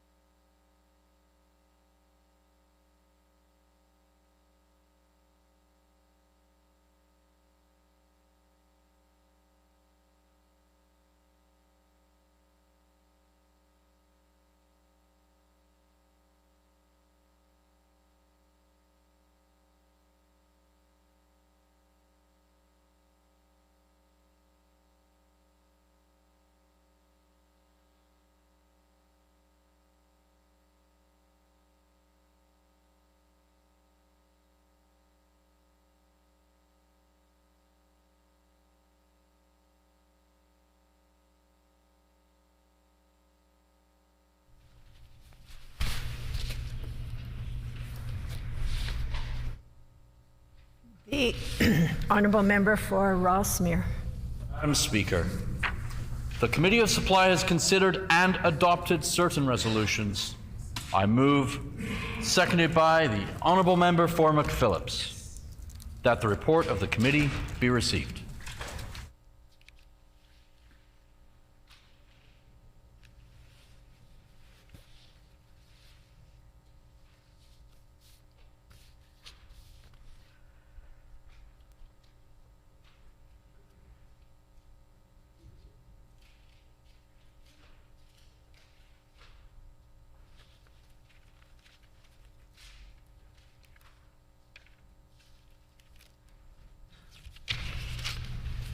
It has been moved by the Honourable Member for Rossmere, seconded by the Honourable Member for McPhillips, that the report of the committee be received. Is it the pleasure of the House to adopt the motion? Agreed?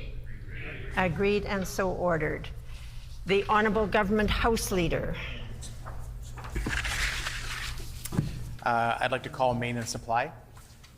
It has been announced that the House will now consider this afternoon the Committee of Supply to consider the concurrence motion. And the House will now resolve into Committee of Supply.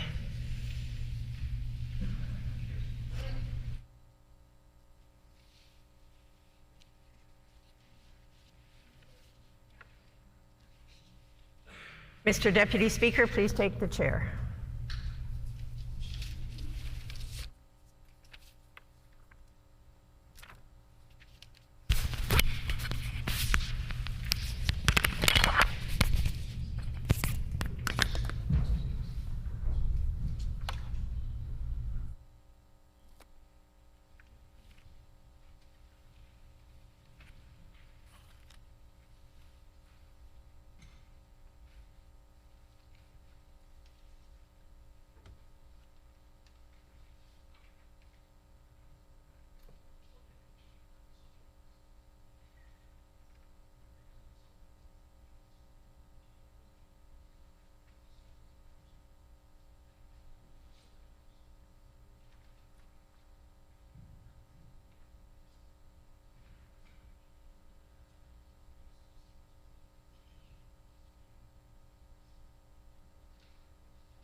Will the Committee of Supply please come to order?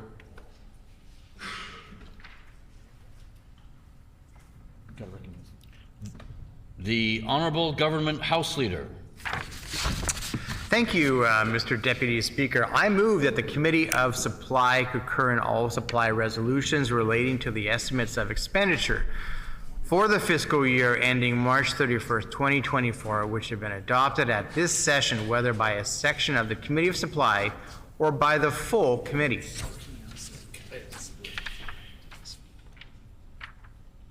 It has been moved by the Honourable Government House Leader that the Committee of Supply concur in all supply resolutions relating to the estimates of expenditure for the fiscal year ending March 31st, 2024, which have been adopted at this session, whether by a section of the Committee of Supply or by the full committee. The motion is in order. For the information of all members, on Thursday, May 18th, 2023, the official opposition House Leader tabled the list of ministers to be called for questioning in debate on the concurrence motion. As per that list, all members of Cabinet will be questioned concurrently. The floor is now open for questions. The Honourable Member for St. Vital. Thank you, Mr. Chair. Wanted to follow up on a concern that was brought to my attention by some students in post-secondary institutions. Now, this is, I'm not sure if it's related directly to the Minister of Advanced Education or perhaps the Minister of Government Services, but it's regarding the STEP program, that's the Student Temporary Employment Program. And when we looked up some of the concerns the students were raising, we popped onto the website, and we're concerned by what it says here when it comes to the wages that the government advertises on the website. According to the government website, which I have printed out and which I will table for the minister, it says, quote here, under the wages section, quote, hourly wages are determined by the complexity of the job, duties, and range between $11.95 and $14.34, end quote. So that's the quote on the government website. Now, as the ministers would note, that's significantly below the minimum wage set as of August 1st, 2023. And so I would like to know from the minister why he's proposing to pay students below the minimum wage for the STEP program. That seems like it's directly in contravention of the government's own policy around minimum wage and a disservice to students. And I'd like to know how the minister plans to address this on the website.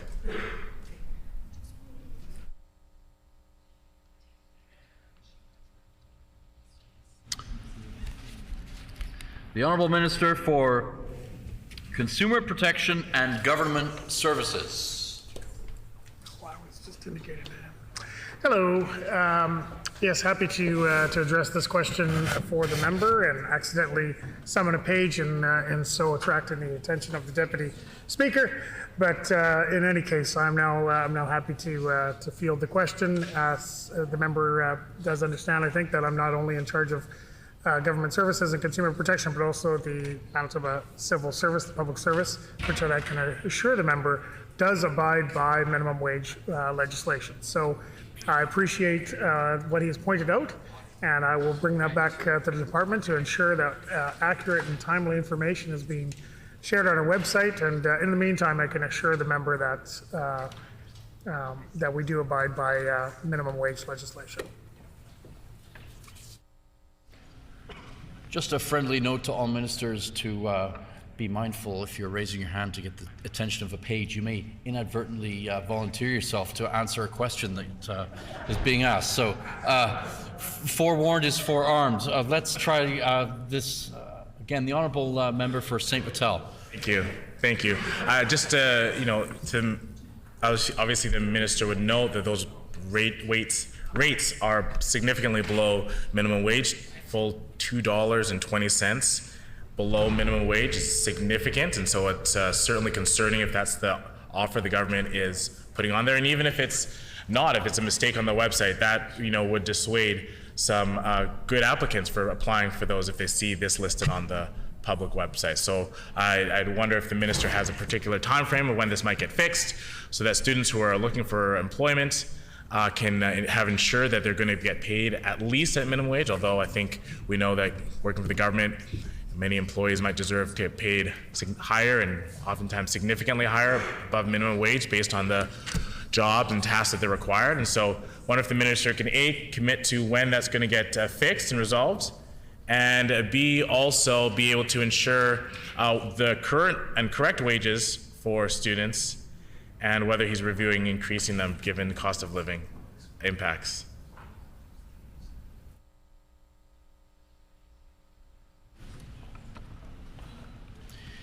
The Honourable Minister for Consumer Protection and Government Services. Yes, thank you very much. I appreciate the question. I think what I heard the member saying was that that our government has put forward unprecedented increases to the minimum wage lately, and certainly the minimum wage has gone up significantly in the last few years.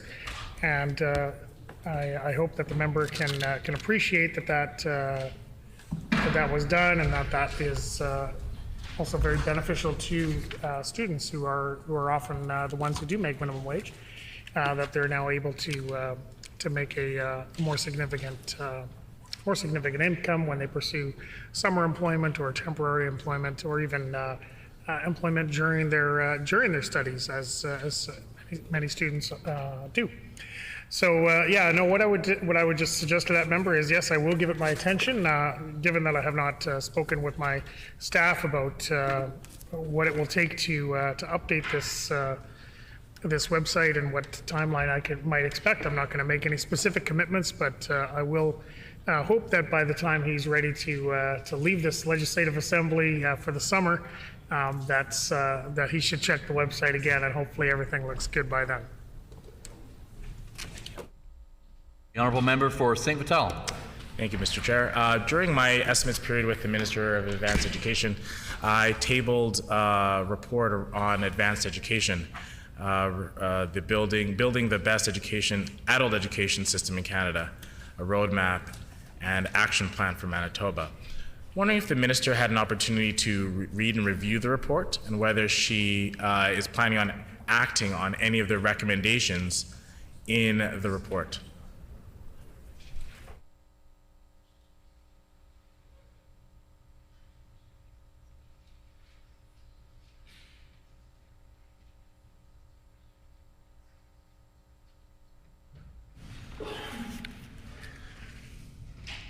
The Honourable Minister for Advanced Education and Training. Thank you, Mr. Chair. Can I just have the member just repeat or clarify which report he's referring to? The Honourable Member for St. Vital.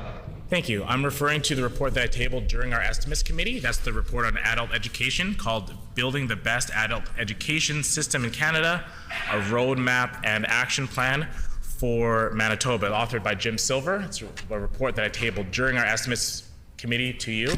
Wondering if you had a chance since our estimates discussions about a month ago to read and review the report. And my question for you is, if you have, what recommendations are you looking at implementing from the report? The Honourable Minister for Advanced Education and Training.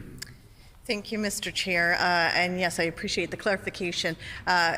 Yes, I know that my department was very familiar with the report, and they were happy to share some of those details with me. It has been considered when we are looking at some of the refinements we are making to some of our plans, in consideration with our post-secondary planning. Specific recommendations, at this point I'm not able to identify to share with the member, but I don't think there was any recommendations within the report that we disagreed with. The Honourable Member for St. Vital. And I also wanted to ask the Minister, actually the Minister responsible for Research Manitoba, because during the estimates period, I spoke with the Minister for Advanced Education, who referred me to the Minister of Economic Development, as she said that Research Manitoba was now under the responsibility of economic development. So I wanted to ask the Minister for Economic Development regarding Research Manitoba, and to clarify the funding for Research Manitoba. Obviously, the funding has gone down for Research Manitoba under this current government, significantly down, about $5 million, which is about a third of their total funding from the province. So can the Minister explain the sort of impact that cutting the funding for Research Manitoba has had on Manitoba's competitiveness?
The Honourable Minister for Economic Development, Investment and Trade. Well, thank you, Mr. Chair, and I thank the member from St. Vital for that question, and certainly a good question, and I would like to ask the member, I'm going to, because of the adoption of a number of areas and within our department, and Research Manitoba being one of them, I'd like to ensure that I provide him with the exact details. So I will do that. I will endeavor to do that post this meeting.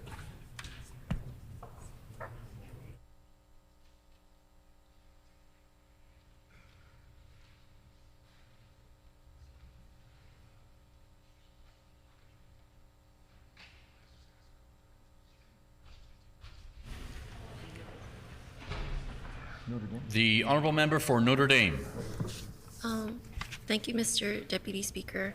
On July 8, 2021, the province announced an online portal launched to connect IENs to licensing process services and supports, including a grant of up to $23,000 per IEN for financial assistance for assessment and training costs and other costs that come with obtaining licensure in Manitoba.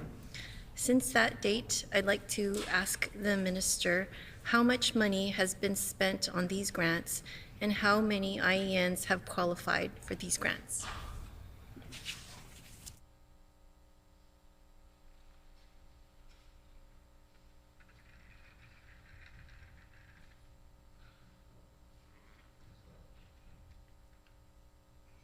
The Honourable Minister of Health. Thank you, Mr. Chair, and I'm pleased to have the opportunity to talk about our government's investment in internationally educated nurses and the work that is being done across many departments, really a whole of government approach to addressing the needs of internationally educated nurses. First, we created the portal where individuals can access up to $23,000 to support them on their journey to licensure, Mr. Chair. And I understand that several hundred individuals have taken advantage of that funding and are at various stages in their licensure journey. Since then, we have moved forward with even more supports, hiring internationally educated nurse navigators in the Department of Health, in Manitoba Health, Mr.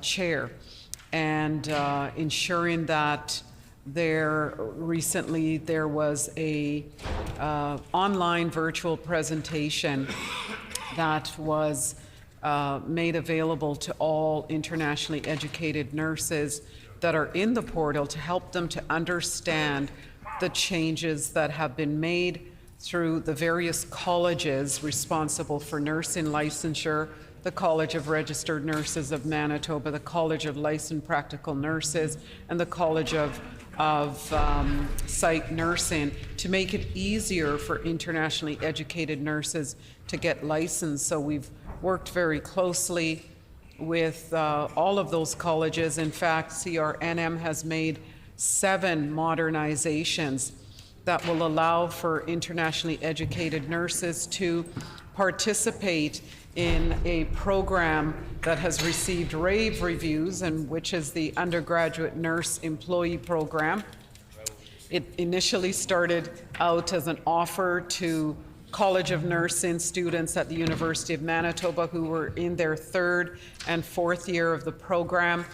They were given an opportunity to get paid employment in our health facilities while being mentored by senior nursing staff and gaining critical clinical hands-on experience in the workplace, a very competitive wage. And what we've found is that a high percentage of those individuals remain working here in Manitoba and receive job offers at various facilities, community and acute care. So the changes and the modernizations made by the CRNM will allow internationally educated nurses to now participate as uncertified nurse employees. They will also have an opportunity to do that while they're in the Bridging program. Many of them are in the Bridging program that's offered by Red River College Polytechnique. And while they are in that program, completing their Bridging, they'll be able to get this hands-on clinical experience, Mr. Chair.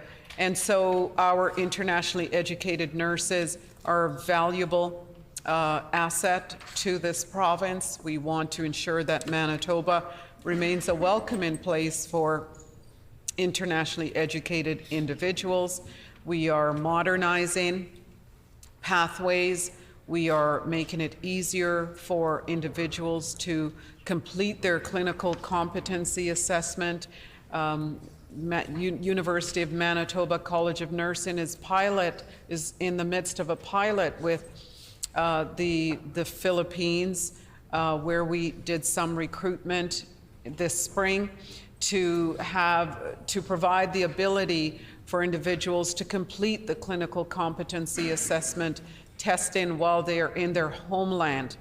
And so we are certainly streamlining, not just here in Manitoba, but for individuals before they even arrive in Manitoba, so they can more streamlined licensure, more streamlined supports. Once they arrive in Manitoba, those nurse navigators will be assisting them through their walk, their journey to licensure. And the $23,000 per IEN will be available, and so much more, Mr. Chair. So I look forward to welcoming more IENs to Manitoba. The Honourable Member for Notre Dame. Thank you, Mr. Chair. I just wanted to make sure that I got that number straight, that there's about several hundred IENs that have been able to access this specific grant at $23,000 each, and possibly at a cost of over $16 million. Is that correct? The Honourable Minister of Health. Thank you, Mr. Chair. So my comment was that there are several hundred internationally educated nurses that have taken advantage of applying through the portal.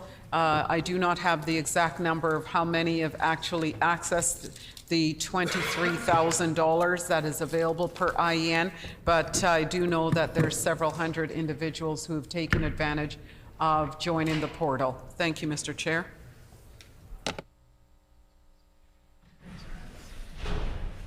I see 3 hands raised. I'm going to acknowledge the Honourable Member for Notre Dame, who's been asking the last few questions. Yeah, this is just the last question. So yeah, my question was how many IENs have actually been able to successfully access that $23,000 grant? The Honourable Minister of Health.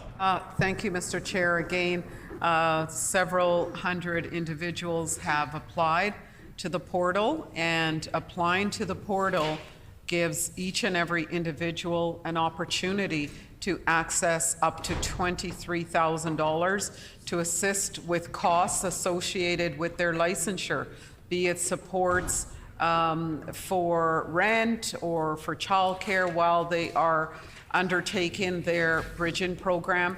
How many individuals have taken up that offer? I do not have that information available, but if we're talking about access, Mr. Chair, every individual who applies to the portal has access to the funding that is available. The Honourable Member for Union Station. Thank you. I'd like to ask the Health Minister about the safety issues that nurses are reporting at Health Science Centre. So we raised this in question period a couple of weeks ago, and the Minister is well aware that the nurses and healthcare professionals and staff at the hospital are really struggling with these challenges around safety, getting to and from their vehicles before and after work. I spoke with a nurse over the weekend who had just gotten her vehicle back from having windows smashed and belongings taken. Her day back to work with the same vehicle, her vehicle was vandalized yet again, windows smashed.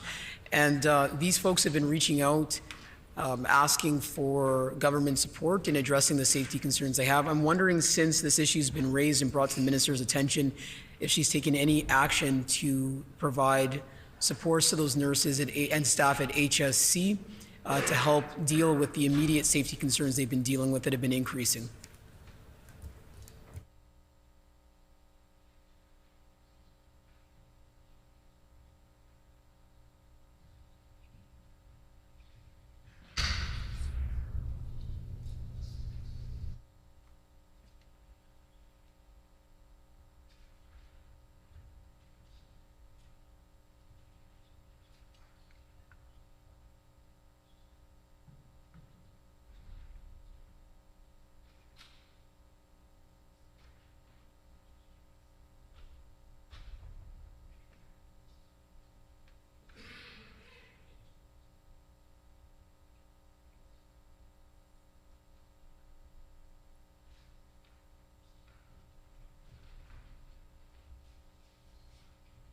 The Honourable Minister of Justice. Yeah, and I want to thank the member for the question, and they raise a very important issue, and one I know that we've heard specifically from the health community, but also more generally in terms of public safety from other individuals as well.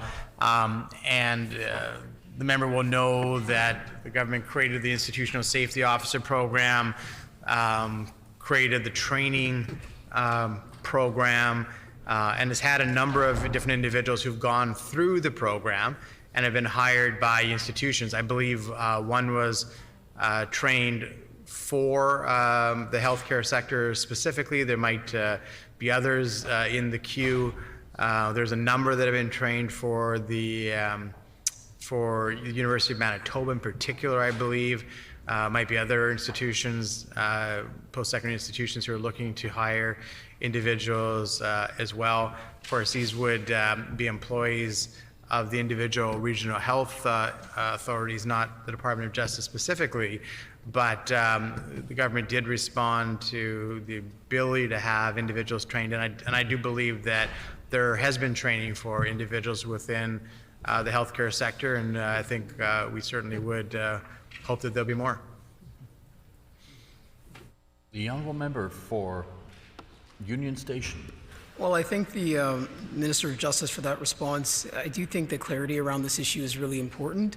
These issues are reportedly escalating, and it's a deterrent for us not only recruiting nurses to the healthcare system, of which we have a tremendous shortage, but it's also a deterrent from nurses remaining in the healthcare system who are currently working there. I've spoken with nurses who are 22 years into their careers and are feeling very much like they need to leave their jobs at HSC because of the safety challenges. So while I hear the minister talking about institutional safety officers who have been trained and are being hired elsewhere, this is not something that benefits the nurses at HSC. Those officers are not on site. And so what I'm seeking is clarity. What can I bring back to these nurses and healthcare workers who are asking us to advocate on their behalf and for the government to take action? Has any action whatsoever been taken to help improve the safety concerns at HSC for these nurses and healthcare staff? Honorable Minister of Justice. Certainly there has been an action taken, and I appreciate the member's concern. And I believe, they raised it with the right concern, because we don't want to see individuals leaving the healthcare field for reasons of security, or frankly for any reason, if they would prefer to be in that occupation. The realities around the institutional safety officers is the program took some time to not only develop, but then to provide the appropriate training for the individual institutions. That was completed, I think, a few months ago. There have been some graduates that have been completed the program. The university was obviously more aggressive in terms of putting people through the program, but there have been some training for health individuals, I believe. So my expectation would be that there would be more. So I think that the member can take back to those that they're speaking with that this is an important issue for the government. It's been signified as being important through the creation of the Institutional Safety Officer Program, a program that didn't exist before, just as safety is more generally. And there's other safety issues that are being addressed downtown, but I'll leave that maybe for the Justice Critic to ask directly. But I think the member can take back that there's been steps taken, and I would hope that there'll be more training through that program through officials within the Regional Health Authority. The honourable member for Union Station. Can the health minister advise if she knows of what the wait times are right now for those who are waiting on gender-affirming procedures? So I've been hearing for quite some time, and I know I've written the minister on this issue, that there are folks who have had astronomically long wait times for gender-affirming surgeries. Now, I know that there was an announcement made today, but there was nothing in an announcement that speaks to actually the folks who are currently waiting for surgeries being able to get them in a more timely manner. The wait for gender-affirming surgeries, those wait times are not on the government website. And so this is a really important healthcare issue. We know that gender-affirming healthcare is life-saving healthcare. I'm specifically asking about surgeries. Can the health minister advise what the current waits are for those accessing gender-affirming surgeries and procedures? The surgeries and procedures themselves, not access to referrals. Thanks.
The Honourable Minister for Gender Equality. Very much, Mr. Chair, and I appreciate the member's question about our announcement this morning, as it does give me an opportunity to put some information on the record as to what we were announcing at the Forks this morning, and that was really about expanding the mandate of the Women's Secretariat to include gender diversity as well, and that we renamed the Manitoba Status of Women Secretariat is now called the Gender Equity Manitoba Secretariat.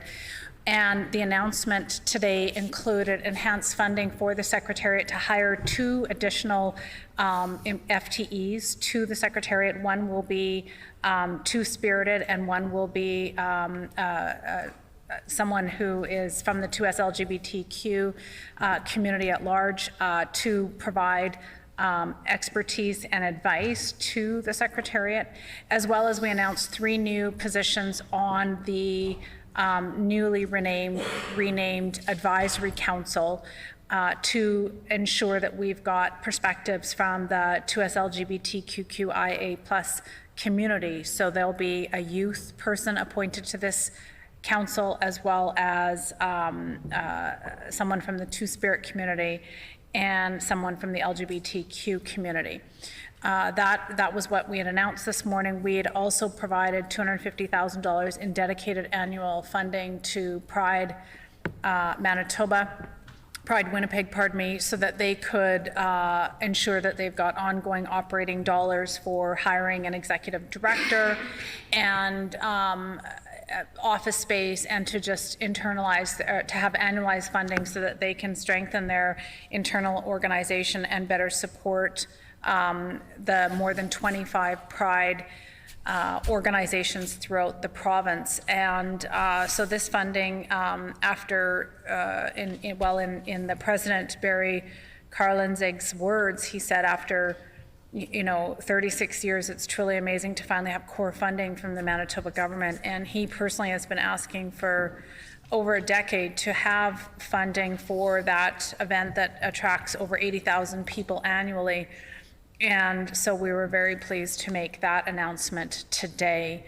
So that concluded the announcement today, and we have certainly more to come in the days to come, including a flag raising ceremony that will take place on Friday, this Friday, in Memorial Park. The honourable member for Union Station. I'd just like to get some clarity, specifically in regards to the wait times for gender-affirming surgery. This is really important. I spoke with a number of people. I was approached actually by a number of folks over the weekend who are panicking because they are likely, due to some changes that are happening, not going to receive gender-affirming surgery in a timely manner. It already wasn't timely. The wait times that they've been provided are astronomically high. Gender-affirming healthcare saves lives. Access to gender-affirming surgery prevents suicide attempts. We see the attacks that are happening on trans people, the rhetoric that's taking place, legislation, laws that are being passed that target trans families and communities. We just heard the news of a trans youth throwing himself off a bridge, left school,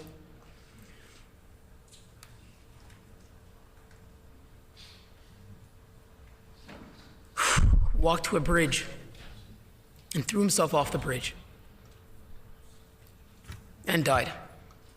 That is the direct result of governments who bring forward hateful rhetoric and by way of laws, etc. It's also the result of governments who fail to listen to those who depend on them to establish gender-affirming policies that save lives. And so the question I'm asking is, so that I can go back to folks who are coming to me, asking what are the actual wait times? Because there's nothing on the government's website about them. We don't actually know what this looks like. To me, this is an area of concern that's been brought forward enough to the health minister where she should have an answer for it. So I'm really seeking just clarity here, because this is truly a life or death health issue.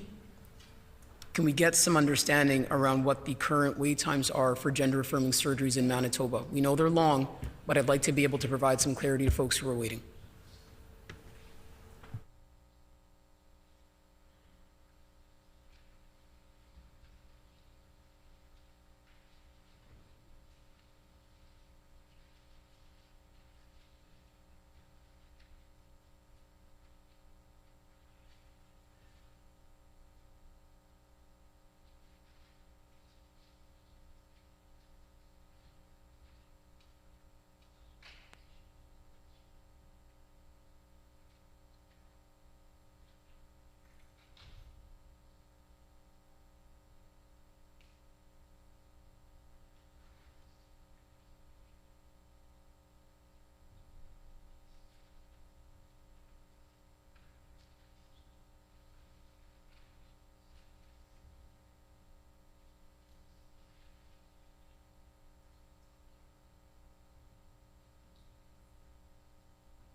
The Honourable Minister for Gender Equality. Thank you, and I do want to express my appreciation to the member for raising this issue and bringing forward this very important topic. And we did recognize today with the establishment of this new secretariat that there's no place for hate in the province of Manitoba, and that all members of our province need to be supported and be treated equally, and that includes a myriad of initiatives, including health initiatives. And so the specific wait times that the member is asking for, I do request leave to I'm not sure if I need to request leave, but I would like to have a little bit of time to compile the information that they are asking for, because I don't have that information available to me right now. The Honourable Member for Union Station. I thank the Minister for her willingness to undertake to provide that information. It is really important information, so I look forward to receiving it. I do want to point out, and it's certainly not to be antagonistic by any means, that this minister has been vocal about supporting queer communities, 2S LGBTQ+ communities. I do think it's really important that, especially given the climate that we're in right now, certainly I'm a person who grew up believing or not believing that I could have a particular kind of life because we didn't have certain laws established for people like me. Gay marriage, queer marriage is a good example of that. That didn't come into effect legally in Canada until I was, beyond childhood. And so I do think that it's important that people see folks in leadership roles being able to answer questions within their portfolios that are important. And so I do think that this is an important question that should be answered by the Health Minister. Again, I appreciate that you're willing to undertake to provide that, but this is information that the Department of Health, given the concerns that have been brought forward for some time, that the Health Minister should be comfortable providing a response to these questions. And I am disappointed that she has not, but I appreciate the undertaking. I do have a final question regarding the sexual assault nurse examiner program. We know that there have been some changes recently. I raised this in the House as well. Again, while I'm hopeful the Health Minister will answer this question, I guess we'll have to wait and see. But the manager who was hired to work remotely from Alberta resigned recently. And so with that in mind, and knowing the number of resignations that have happened within that program at HSC, I'm asking now specifically about the infrastructure at HSC at that site. That is a really important site. It delivers a lot of care, critical care to folks, no matter where they're coming from. Can the Minister of Health provide an update on the status of the SANE program at HSC? So at that location, has there been a new manager hired? Has there been a replacement of I think about 10 nurses who have resigned from that program? Where are things at to date?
The Honourable Minister for Gender, Equity. Equality. Equity.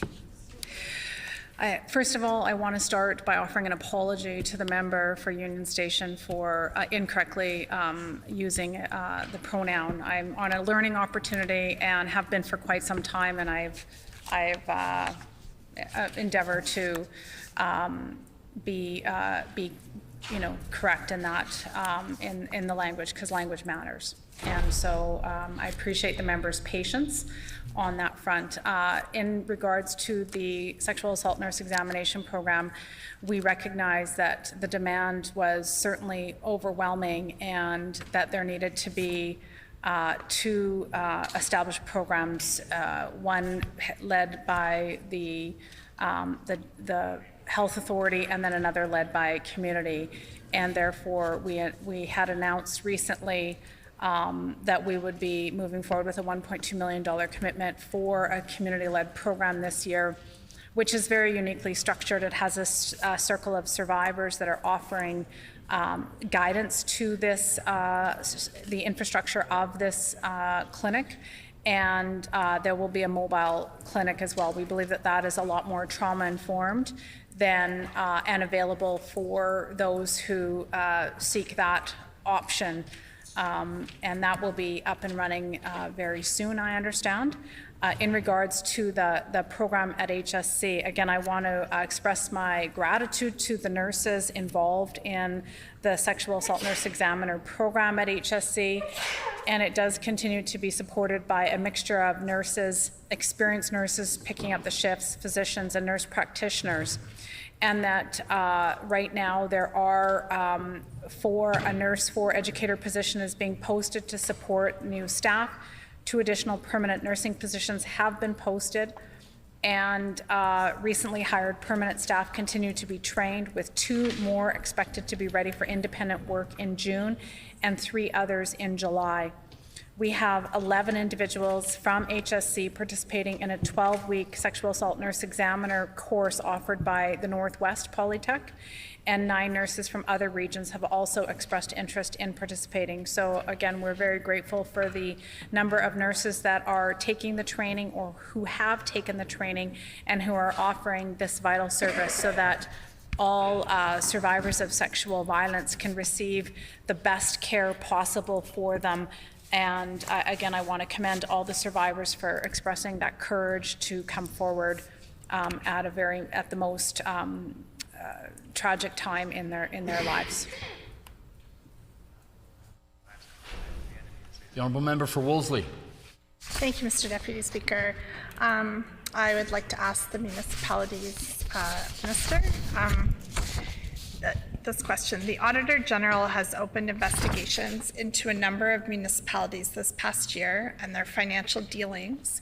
Can the minister tell me what role the department has played in these investigations?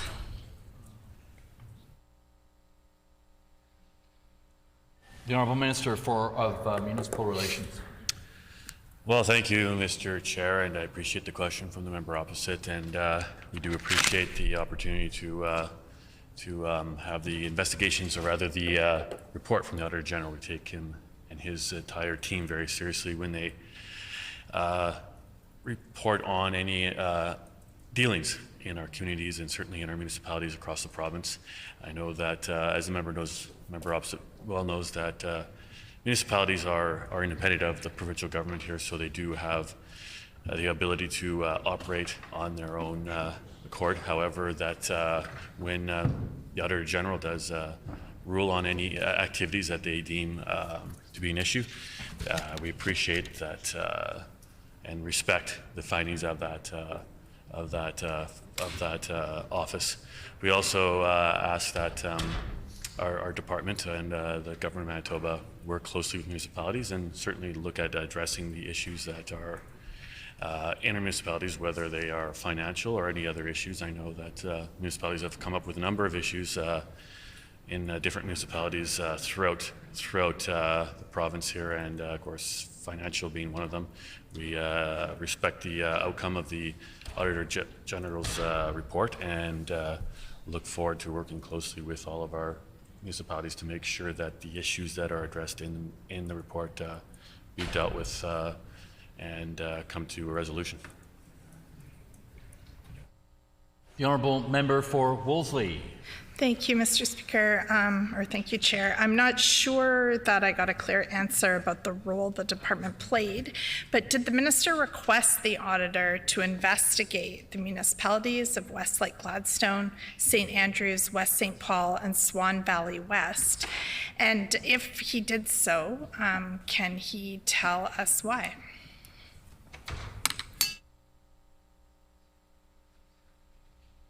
Honourable Minister for Municipal Relations. Thank you, Mr. Chair. The Auditor General does operate independent of the provincial government, and that's the whole role of that office, is to make sure that there's an independent audit, as the name suggests.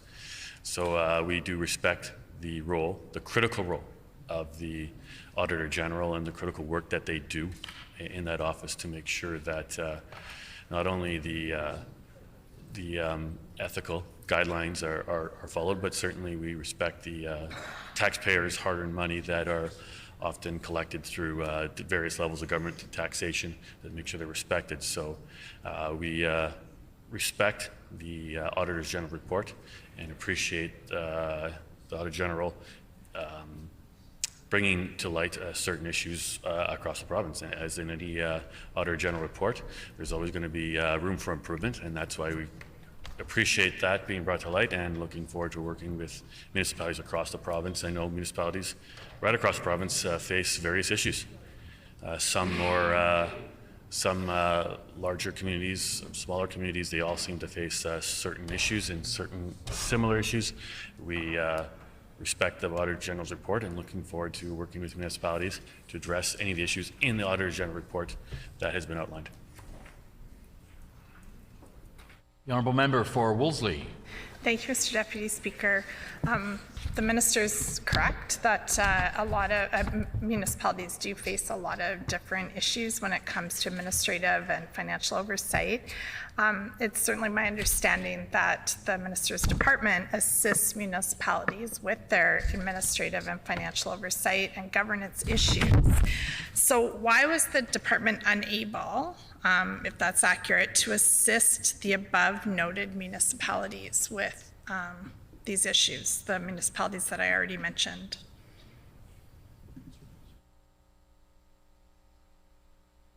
The Honourable Minister for Municipal Relations.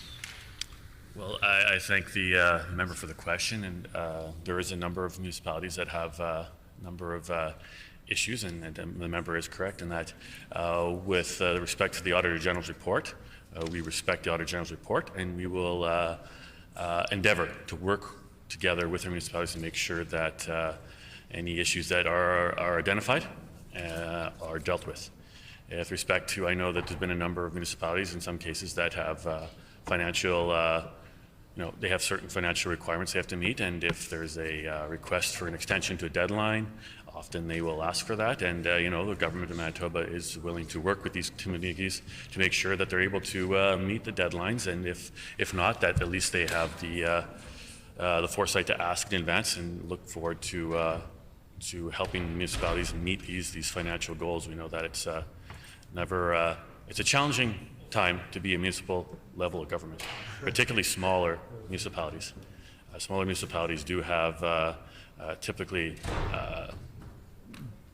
city councils or town councils that are not full-time.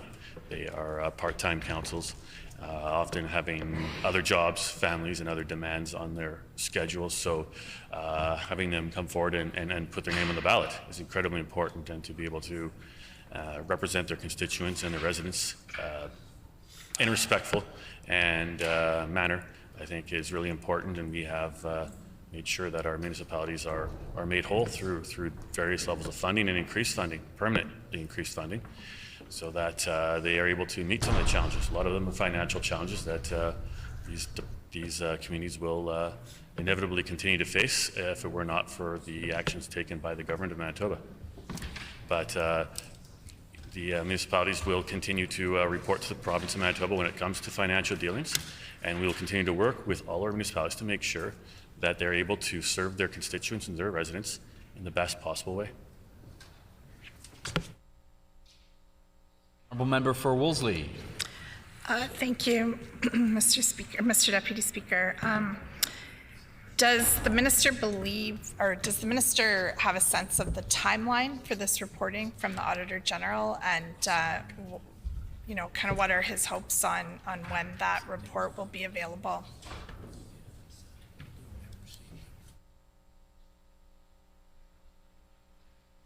The Honourable Minister for Municipal Relations. Thank you, Mr. Chair. And I did reference this earlier, but we are at arm's length. The government of Manitoba is at arm's length from the Auditor General, so I wouldn't want to prejudge the anything that the or question anything that the Auditor General and his office is undergoing and they're taking. But I do say, and I say this in all honesty and seriousness, that our government takes the recommendations and the findings of the Auditor General very seriously. Always have and always will. And I know that all members in this chamber would agree with me on that and take that same approach, that the Auditor General is independent by its very nature, and not the position itself is independent by its very nature. That office is independent by its very nature, and important to be so, that it's free of interference from government. And so I do look forward to to working with municipalities and working with them on any issues that they may have, particularly the ones outlined by the Auditor General. The Honourable Member for Wolseley. Thank you, Mr. Deputy Speaker. Certainly, I appreciate the work of the Auditor General's department, and as a long-standing member of the Public Accounts Committee, I've learned a great deal about the departments and government as a result of those reports, and I really appreciate that work. My question for the Minister is, does he hope for there to be broader lessons for administrative governance for municipalities that come from this report?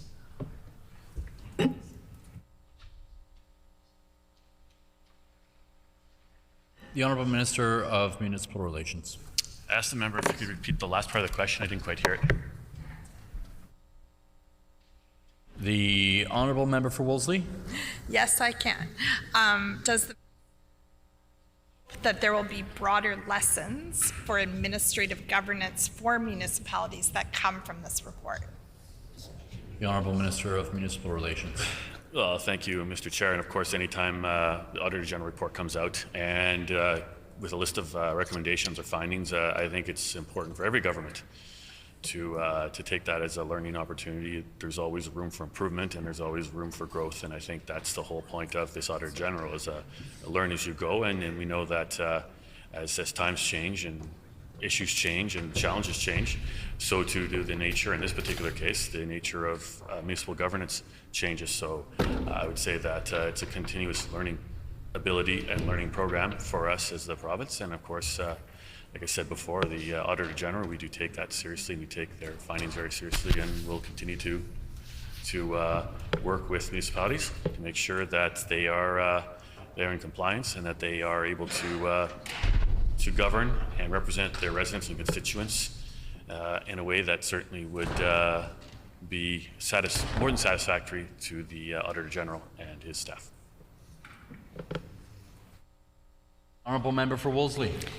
Thank you, Mr. Deputy Speaker. I just have a final question. I had the opportunity to ask a number of questions about the Fire Commissioner during estimates, but one that I've missed asking is, can the Minister tell the committee why the government decided to end the Special Operating Agency status of the Office of the Fire Commissioner, and what were the issues that led to that decision, and what improvements have been made by bringing this former SOA into government as part of the department?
The Honourable Minister for Municipal Relations. Oh, thank you, Mr. Chair. And to answer the member opposite's question, and I know that some of that, the reason would have been because the government did do something very similar to other special operating agencies across government.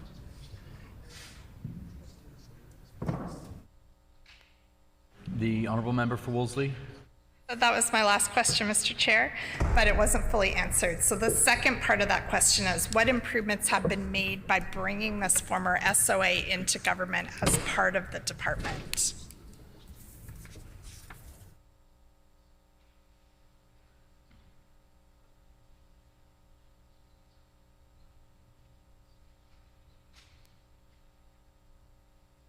The Honourable Minister for Municipal Relations. Thank you, Mr. Chair. And that would really, for ongoing learning opportunities, really. We as a government are continuously learning from decisions made, and any decisions that we do make, we continue to monitor and make sure that the intended outcome is what we had hoped and anticipated. The Honourable Member for St. Boniface. Very much. Yeah, I was going to ask a question of the Minister of Families, if possible. I know that we're near the end of session. I know the Minister has received an interim report on the link. There was supposed to be a third party. I understand Deloitte was doing it. The Minister has received an interim report. I was wondering if there was any update on when it might be released. The Honourable Minister of Families. We'll be certain to update the member as well as this entire House when that report is ready to be revealed. The Honourable Member for St. Boniface. Yeah, thank you. Just a question for the Minister of Justice. I know that in November we asked for whether it would be possible. I understand that there were Crown prosecutors coming from Saskatchewan to look into why charges against Peter Nygaard had never been laid in Manitoba. I was just wondering if he can. I know that I've asked about this before, and it's not that we want to. Is there any timeline when we might be able to expect a report on that as well? The Honourable Minister of Justice. My understanding is that prosecutions in Saskatchewan has completed their report and provided it to Manitoba prosecutions, and they're currently reviewing it. And my expectation is that we'll be able to speak further about that relatively shortly.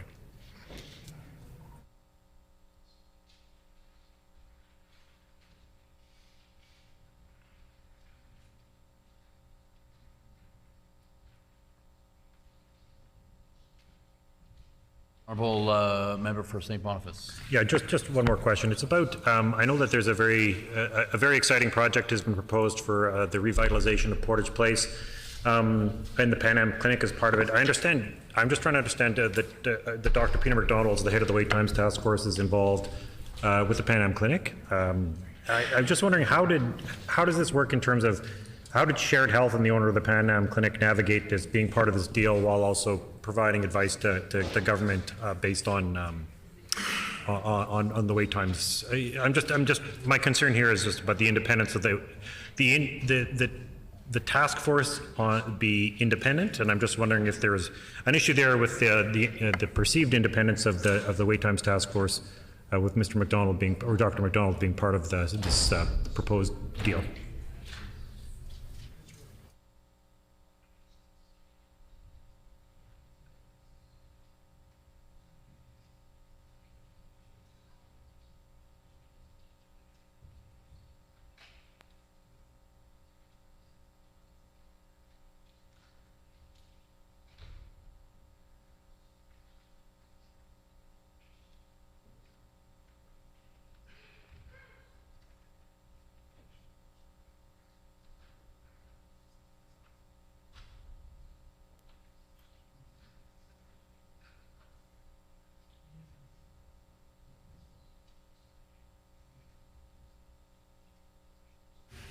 Just before I recognize whichever minister wishes to speak, just for the clarity of the House, just checking a rule on the nature of question rotation for this section. This is obviously a little bit different to how things normally operate, and want to make sure that we're abiding by the rules, also that everybody who wants to ask questions will get their turn.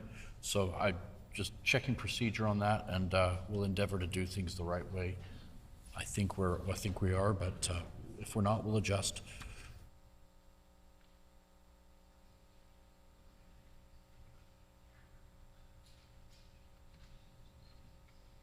The Honourable Minister of Finance. Chair, and just clarifying the question from the member for St. Boniface. And the member is correct. Dr. McDonald is certainly associated with the Pan Am Clinic. He's also willingly agreed to chair the committee on the Diagnostic and Surgical Task Force. And I will say, we looked at an expansion of the Pan Am Clinic, and during that discussion about an expansion of the Pan Am Clinic, the conversation around a potential redevelopment of downtown Portage Place came up. So it seemed, obviously, Dr. McDonald was involved on that side, and then offered his advice and expertise on the project downtown as well. Clearly, True North were an integral part of those conversations, and through that dialogue, clearly shared health had to be an integral part of the conversation. As well, the WRHA was an important part of those conversations. So it really was a matter when we looked at the expansion of Pan Am, and then we looked at what could happen for downtown and downtown revitalization. So quite frankly, we got all of those players around the table to have the initial conversation, and the conversation grew from there.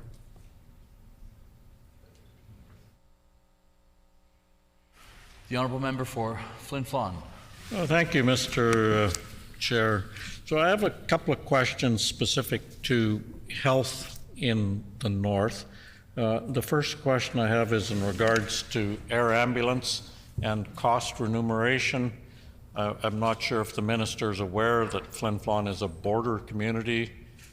Border between Manitoba and Saskatchewan runs through the middle of the community, and any number of people get medical attention in Prince Albert or Saskatoon, which are in Saskatchewan, because that's where they have family, it's closer to get to, there's a bunch of reasons. So over a year ago, I had written to the minister and contacted her office about reimbursing an air ambulance cost, somewhere in the neighborhood of $5,000 for someone who had a heart issue, and the local doctor sent him to Saskatoon because that's where his original heart surgery was done, so it made sense to get the follow-up done there. Since that time, I haven't been able to get an answer from the minister. The last time I talked to someone in her department and actually spoke to a human was February of 2023. Since then, there's another case, gentleman, same circumstance, air ambulance bill, flown to Saskatoon for follow-up heart stuff. The last time I spoke to someone in the minister's office, the first case was still under review. I'm not sure I understand why it takes well over a year to review this.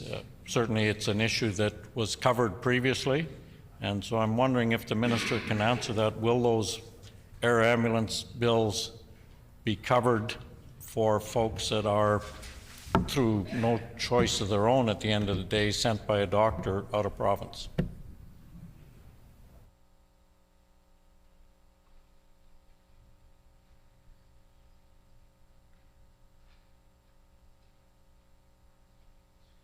Minister of Health. I thank the member for the question and certainly appreciate all opportunities to talk about our government's commitment to ensuring that Manitobans living in the north receive the health care services they need. Our government is committed to equitable healthcare services, regardless of which region or which community Manitoban lives in. And when they are required to travel for medical services, our government is also committed to ensuring that their expenses are covered and are dealt with. There is a process through the department to recover, to be reimbursed for those expenses, and I agree it should be done in a timely manner, and where expenses are not going to be reimbursed, an individual should be provided with an explanation and the reasons for that. But our government indeed remains committed to processing reimbursements and ensuring that the department does so in a timely fashion. Now, I'm not aware of each specific case that has been mentioned by the member opposite, but certainly an overall commitment by our government is to enhance critical care capacity in Manitoba and as well in the north. Thank you, Mr. Chair. The honourable member for Flin Flon.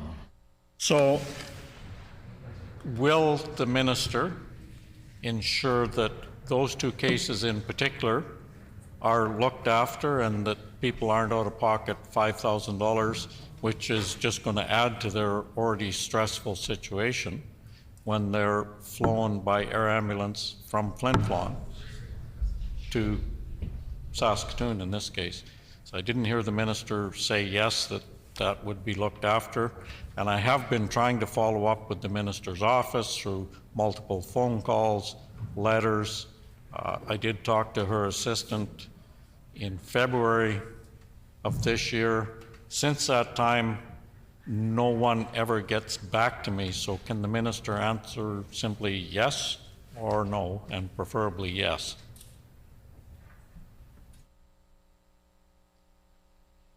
The Honourable Minister of Health. Thank you, Mr. Chair, and I appreciate the follow-up question from the member opposite with regard to his constituents. I will certainly take this back to my office and have discussions about, I don't have the names or the particulars related to the cases he's brought forward. You know, we do say quite often that discussing specific cases on the floor of the legislature, that is not the place to do that. The member has said he has brought this forward to my office, and I will certainly, I commit to the member that I will take this back and have discussions with my staff as well as with the department. The criteria for reimbursement of air ambulance services is applied to each case on its own merit, and it's certainly not decided by myself or here in the Manitoba Legislative Building, but as the minister responsible, I commit to looking into the cases that the member has brought forward today, and I thank the member for advocating on behalf of his constituents. Thank you, Mr. Chair. The Honourable Member for Flin Flon. And I appreciate that the minister has committed to looking into it. One of these cases, someone in her department has been looking into it for over a year now. I don't think it should take that excessive amount of time to come up with the right answer. So can the minister give me an idea of how long it's going to take her to come up with the answer to these cases? People are worried, people are financially stressed because of this. It shouldn't have to come out of their own pocket, and if there is a policy in place that covers it, it shouldn't take this long to get an answer. So can the minister tell me how long it's going to take her to come up with the answer?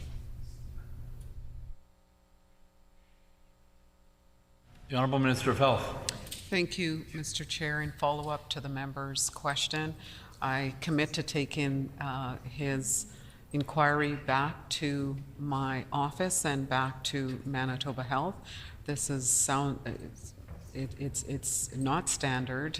He has said, and I can't verify, but I'll certainly take his word for it, that it has been over a year for one of those cases that is out of the ordinary.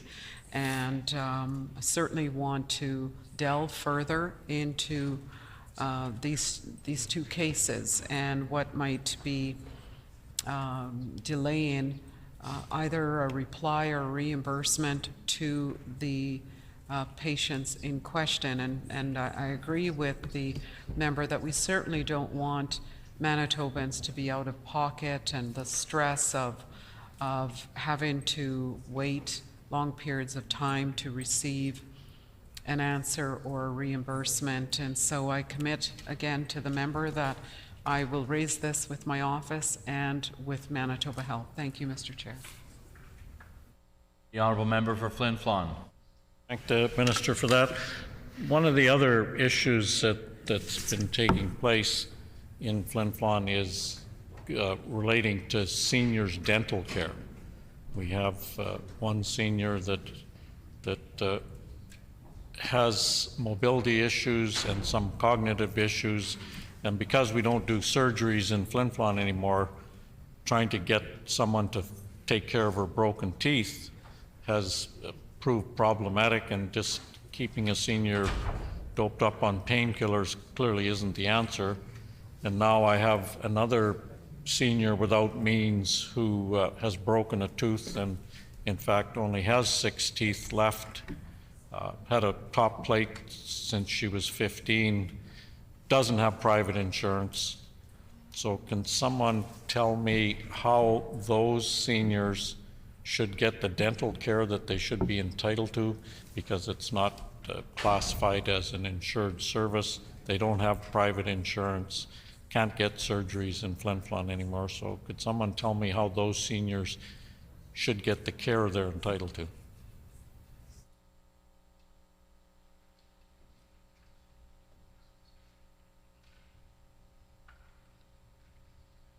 The Honourable Minister of Seniors. Thank you, Mr. Chair. I'm aware of one of the issues that the member had brought forward sometime back in regards to excuse me, in regards to dental service for an individual who had certainly some issues. Did further pursue that with Northern Health, and it was my understanding that Northern Health did do some further investigation, and the individual in question was also brought to Winnipeg for some further health care, and the issue was further dealt with. But I can't say as the ultimate result, because that really is with the Department of Health and the health authority that looks after that particular area. So I would indicate that inquiries had been made. It was my understanding that further follow-up with the individual took place. In answer to the member's question in regards to overall dental health of seniors, I know that that was an issue that was brought forward when we did our senior strategy discussions, and our department continues to review areas of need within the north, as well as everywhere else in the province of Manitoba. So in order to give you a general answer to your question, I can't do that. What I can do is I can look into specifics based on the information that's provided and follow those up with the Department of Health. So if there's another situation that the member wants to bring forward with some detail, I'd be happy to look at each individual issue as individual issues.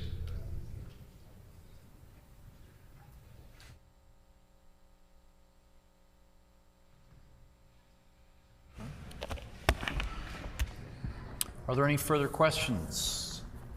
Seeing none, is the committee ready for the question? Shall the motion pass? The motion is accordingly passed. This concludes the business before us. Committee rise, call on the Speaker.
The honourable member for Rossmere.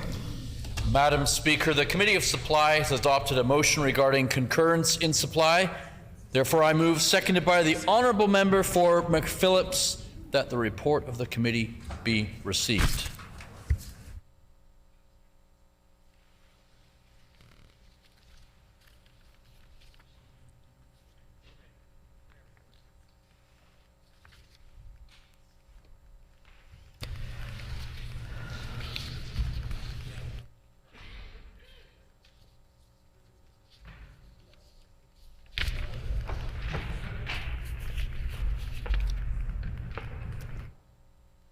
It has been moved by the honourable member for Rossmere, seconded by the honourable member for McPhillips, that the report of the committee be received. Is it the pleasure of the House to adopt the motion? Agreed? Agreed, and so ordered. The honourable government House Leader. Madam Speaker, I move, seconded by the Minister of Finance, that this House concur in the report of the Committee of Supply respecting concurrence in all supply resolutions relating to the estimates of expenditure for the fiscal year ending March 31st, 2024.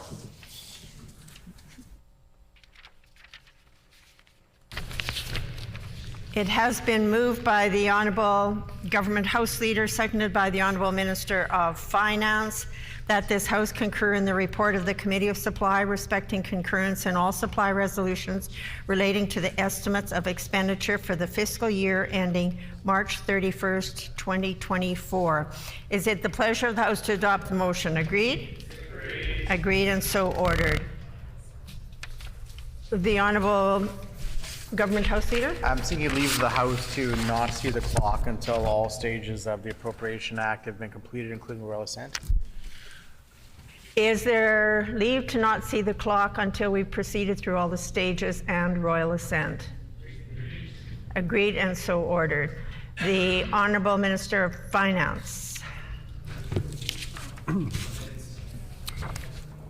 I move, seconded by the Minister of Justice, that there be granted to His Majesty for the public service for the province for the fiscal year ending March 31st, 2024, out of the consolidated fund, the sums of $16,802,673,000 as set out in Part A, operating expenditure, and $1,002,855,000 as set out in Part B, capital investment, and $494,794,000 as set out in Part C, loans and guarantees, and $913,907,000 as set out in Part D, capital investments, by other reporting entities of the estimates.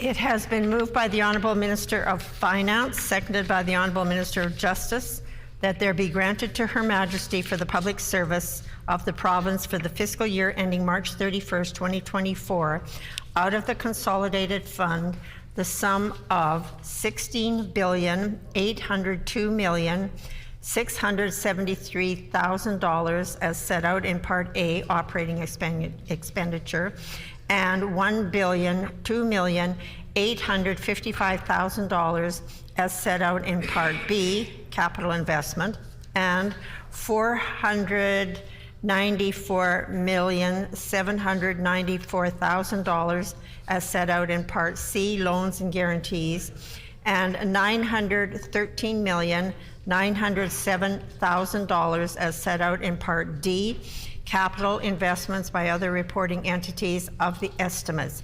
Is it the pleasure of the House to adopt the motion? Agreed? Agreed, and so ordered. The Honourable Minister of Finance.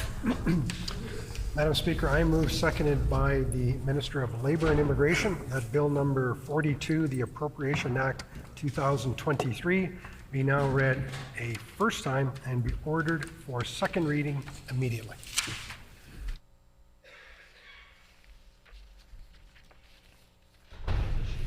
It has been moved by the Honourable Minister of Finance, seconded by the Honourable Minister of Labour and Immigration, that Bill number 42, the Appropriation Act 2023, be now read a first time and be ordered for second reading immediately. Is it the pleasure of the House to adopt the motion? Agreed? Agreed, and so ordered.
The Honourable Finance Minister.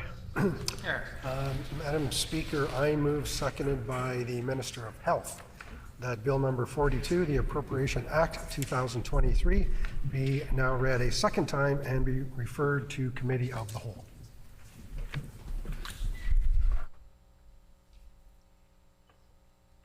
It has been moved by the Honourable Minister of Finance, seconded by the Honourable Minister of Health, that Bill number 42, the Appropriation Act 2023, be now read a second time and be referred to a Committee of the Whole. The Honourable Minister of Finance.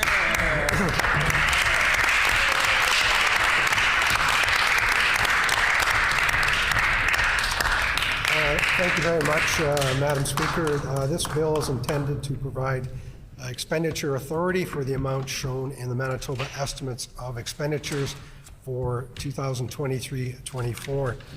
Madam Speaker, this budget provides historic help for Manitobans, and it also provides record investments in services for Manitobans all across government. Thank you.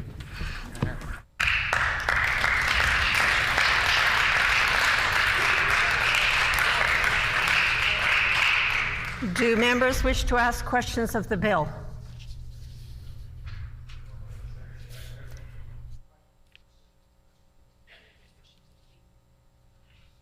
If there are no questions, is there any members wishing to debate the bill? Is the House ready for the question? It has been moved by the Honourable Minister of Finance, seconded by the Honourable Minister of Health, that Bill number 42, the Appropriation Act 2023, be now read a second time and be referred to the Committee of the Whole. Is it the pleasure of the House to adopt the motion? Agreed?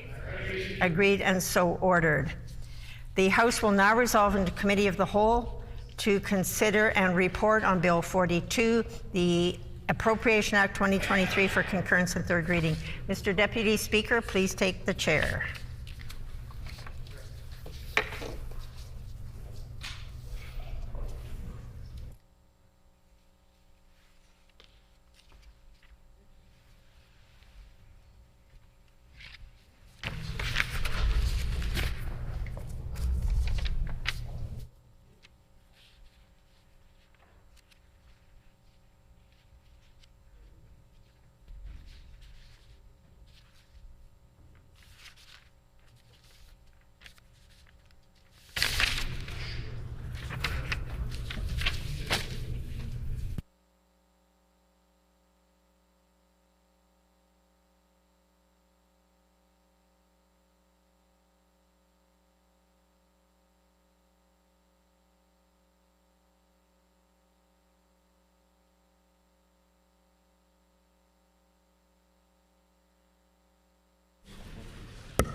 The Committee of the Whole will come to order to consider Bill 42, the Appropriation Act 2023. Does the Minister responsible for Bill 42 have an opening statement? The Honourable Minister. Thank you very much, Mr. Chair. Bill 42 provides spending authority for the departments of government for the 2023-24 fiscal year, as set out in the Manitoba Estimates of Expenditure, which were tabled in the Legislature on the 7th day of March 2023. And I will reiterate, this legislation provides historic assistance for Manitobans and also provides record investments across government to support government services on behalf of Manitobans. Thank you, Mr. Chair.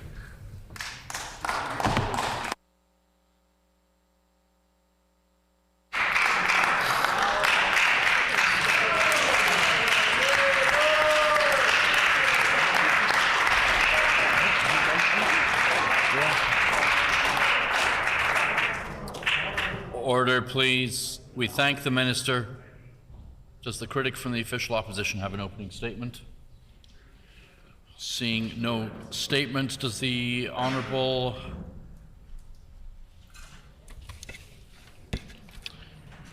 we will now then begin clause-by-clause consideration of the bill. During the consideration of this bill, the enacting clause and the title are postponed until all other clauses have been considered in their proper order. Shall Clause 1 pass? Clause 1 is accordingly passed. Shall Clause 2 pass? Clause 2 is accordingly passed. Shall Clause 3 pass? Clause 3 is accordingly passed. Shall Clause 4 pass? Clause 4 is accordingly passed. Shall Clause 5 pass? Clause 5 is accordingly passed. Shall Clause 6 pass? Clause 6 is accordingly passed. Shall Clause 7 pass? Clause 7 is accordingly passed. Shall Clause 8 pass? Clause 8 is accordingly passed. Shall Clause 9 pass? Clause 9 is accordingly passed. Shall Clause 10 pass? Clause 10 is accordingly passed. Shall the schedule pass?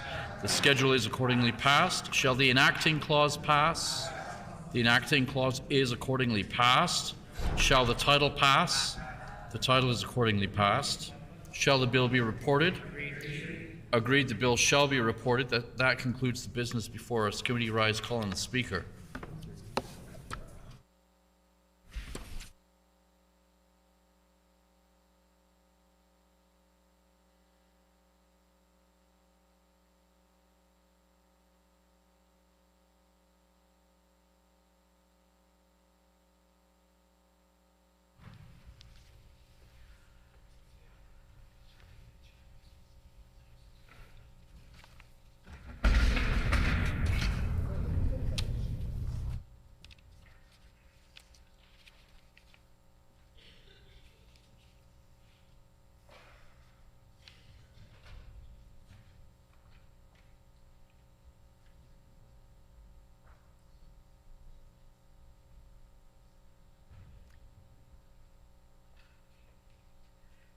The Honourable Member for Rossmere.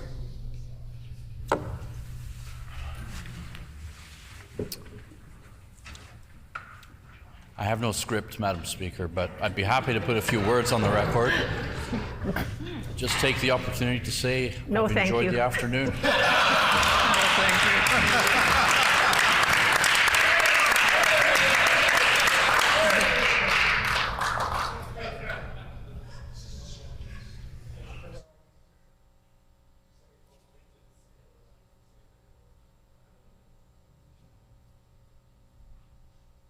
The honourable member for Rossmere. Thank you, Madam Speaker. The Committee of the Whole has considered the following. Bill number 42, the Appropriation Act 2023, and reports the same without amendment. I move, seconded by the honourable member for Kildonan River East, that the report of the committee be received.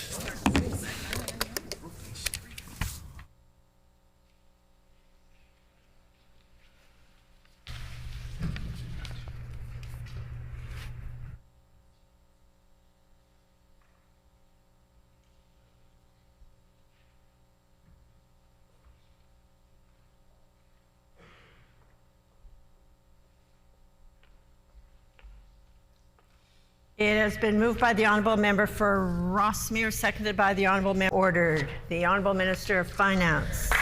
Ordered. The honourable Minister of Finance.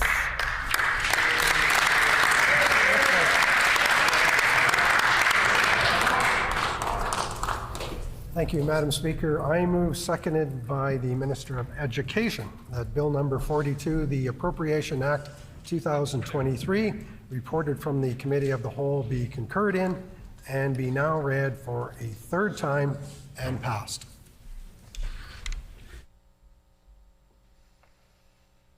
It has been moved by the Honourable Minister of Finance, seconded by the Honourable Minister of Education, that Bill number 42, the Appropriation Act 2023, reported from the Committee of the Whole, be concurred in and be now read for a third time and passed.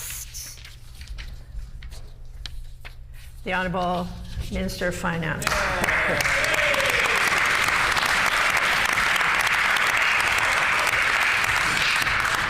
Thank you very much, Madam Speaker. I will conclude my remarks on this bill today that the Appropriation Act 2023 provides historic help for Manitobans. It provides historic tax reductions for hardworking Manitobans. This budget also includes record investments for the services that Manitobans have come to rely on and have come to expect. This budget provides increases in every department across government. Madam Speaker, I look forward to the passing of this important legislation. Yeah.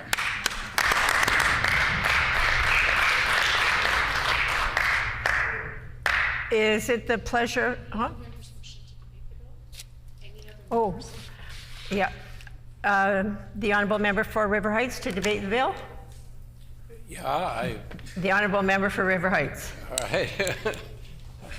I thought there would be somebody from the official opposition, but I at least want to rise and make a few comments. We're now coming to the end of the budget process. We'll have it completed fairly soon. We have major concerns with the overall budget process.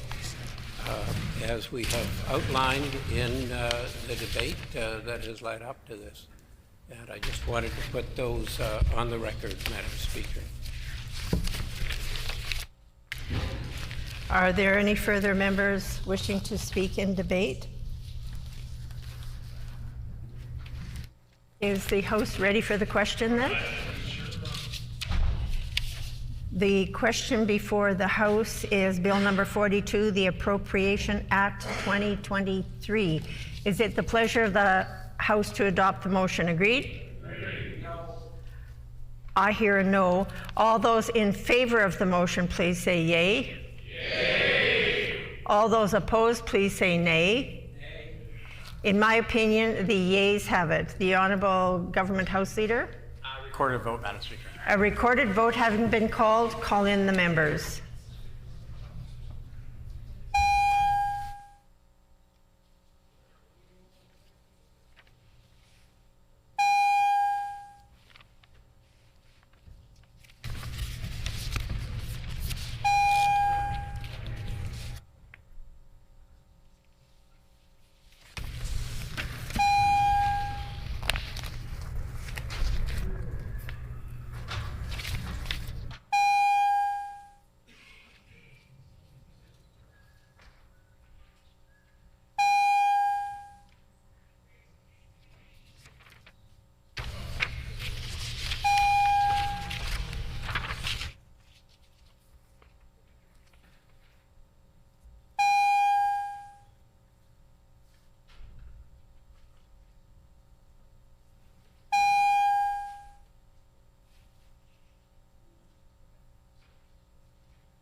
Yeah.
The question before the House is Bill 42, the Appropriation Act 2023.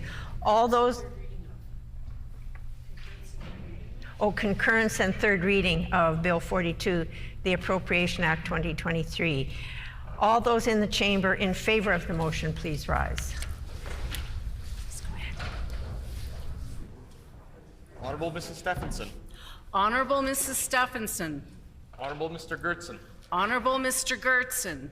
Honorable Mr. Reyes. Honorable Mr. Reyes. Honorable Mr. Cullen. Honorable Mr. Cullen. Honorable Miss Gordon. Honorable Ms. Gordon. Honorable Miss Squires. Honorable Ms. Squires. Honorable Mr. Owasco. Honorable Mr. Owasco. Honorable Mr. Smith, Lajamodier. Honorable Mr. Smith Lajamodier. Mr. Schuler. Mr. Schuler. Honorable Mr. Johnson, Assiniboia. Honorable Mr. Johnston Assiniboia. Honorable Mr. Nesbitt.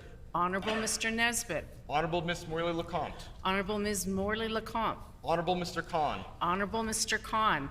Honorable Miss Clark. Honorable Ms. Clark. Honorable Mrs. Guimard. Honorable Mrs. Guimard. Honorable Mr. Wharton. Honorable Mr. Wharton. Honorable Mr. Johnson, Interlake Gimli. Honorable Mr. Johnson, Interlake Gimli. Honorable Mr. Panook. Honorable Mr. Panook. Honorable Mr. Teitzma. Honorable Mr. Teitzma. Mr. Mikuleski. Mr. Mikulewski. Mr. Legacy. Mr. Lagasse. Mr. Smook. Mr. Smook. Mr. Helwer. Mr. Helwer. Honorable Minister Klein. Honorable MLA Klein. Mr. Martin. Mr. Martin. Mrs. Cox. Mrs. Cox. Mr. Isleifson. Mr. Isleifson. Mr. Micklefield. Mr. Micklefield. Mr. Wishart. Mr. Wishart. Mr. Lajamodier. Mr. Lajamodier. Mr. Peterson. Mr. Peterson. Mr. Wochuk. Mr. Wochuk. Mr. Ginter. Mr. Ginter. Mr. Eichler. Mr. Eichler. All those in the chamber opposed to the motion, please rise. Mr. Altamare. Mr. Altamare. Mr. Weeb. Mr. Weeb. Emily Azaguara. Emily Asaguara. Mr. Vosley. Mr. Vasily. Mr. Moses. Mr. Moses. Mr. Sala. Mr. Sala. Miss Naylor. Ms. Naylor. MLA Lindsay. MLA Lindsay. Mr. Malloway. Mr. Malloway. Mr. Brar. Mr. Brar. Mr. Bushy. Mr. Bushy. Mr. Redhead. Mr. Redhead. Mr. Sandu. Mr. Sandu. Honorable Mr. Gerard. Honorable Mr. Gerard. We will now proceed with members participating virtually in alphabetical order, with each member to clearly identify with I vote yes or I vote no. Would the page please conduct the vote? Miss Lamoureux. I vote no. Ms. Lamoureux votes no. Great job. I nailed that.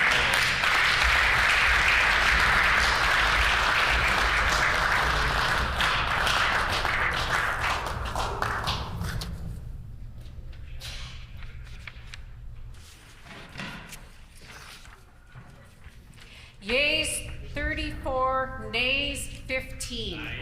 The motion is accordingly passed. The House will now prepare for royal assent.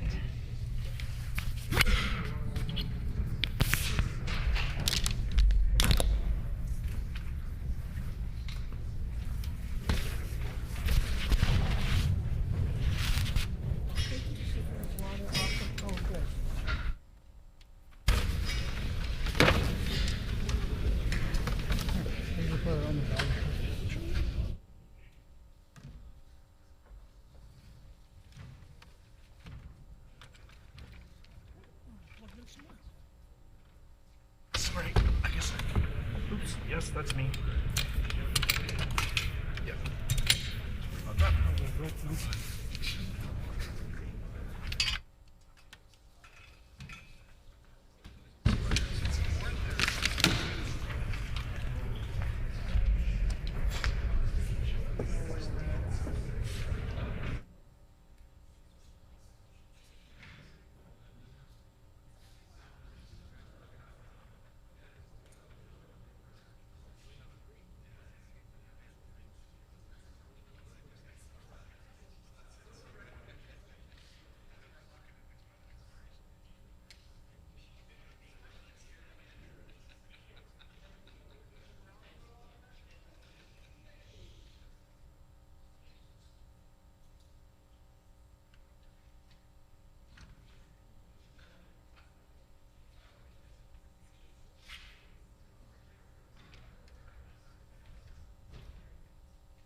Her Honor, the Lieutenant Governor!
Number 42, the Appropriation Act 2023, Loi de 2023 portant affectation de crédit.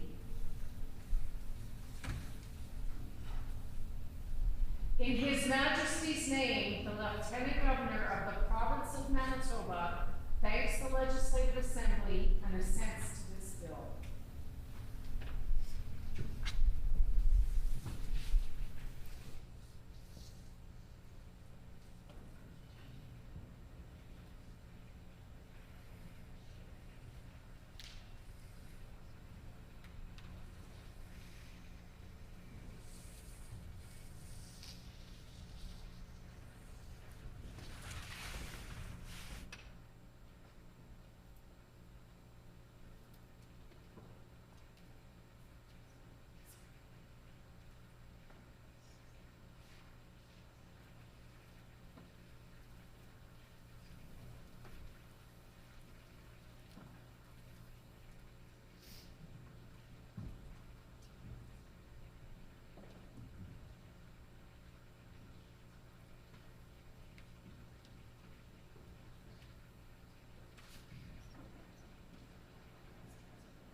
The hour being past 5 p.m., this House is adjourned and stands adjourned until 1:30 p.m. tomorrow.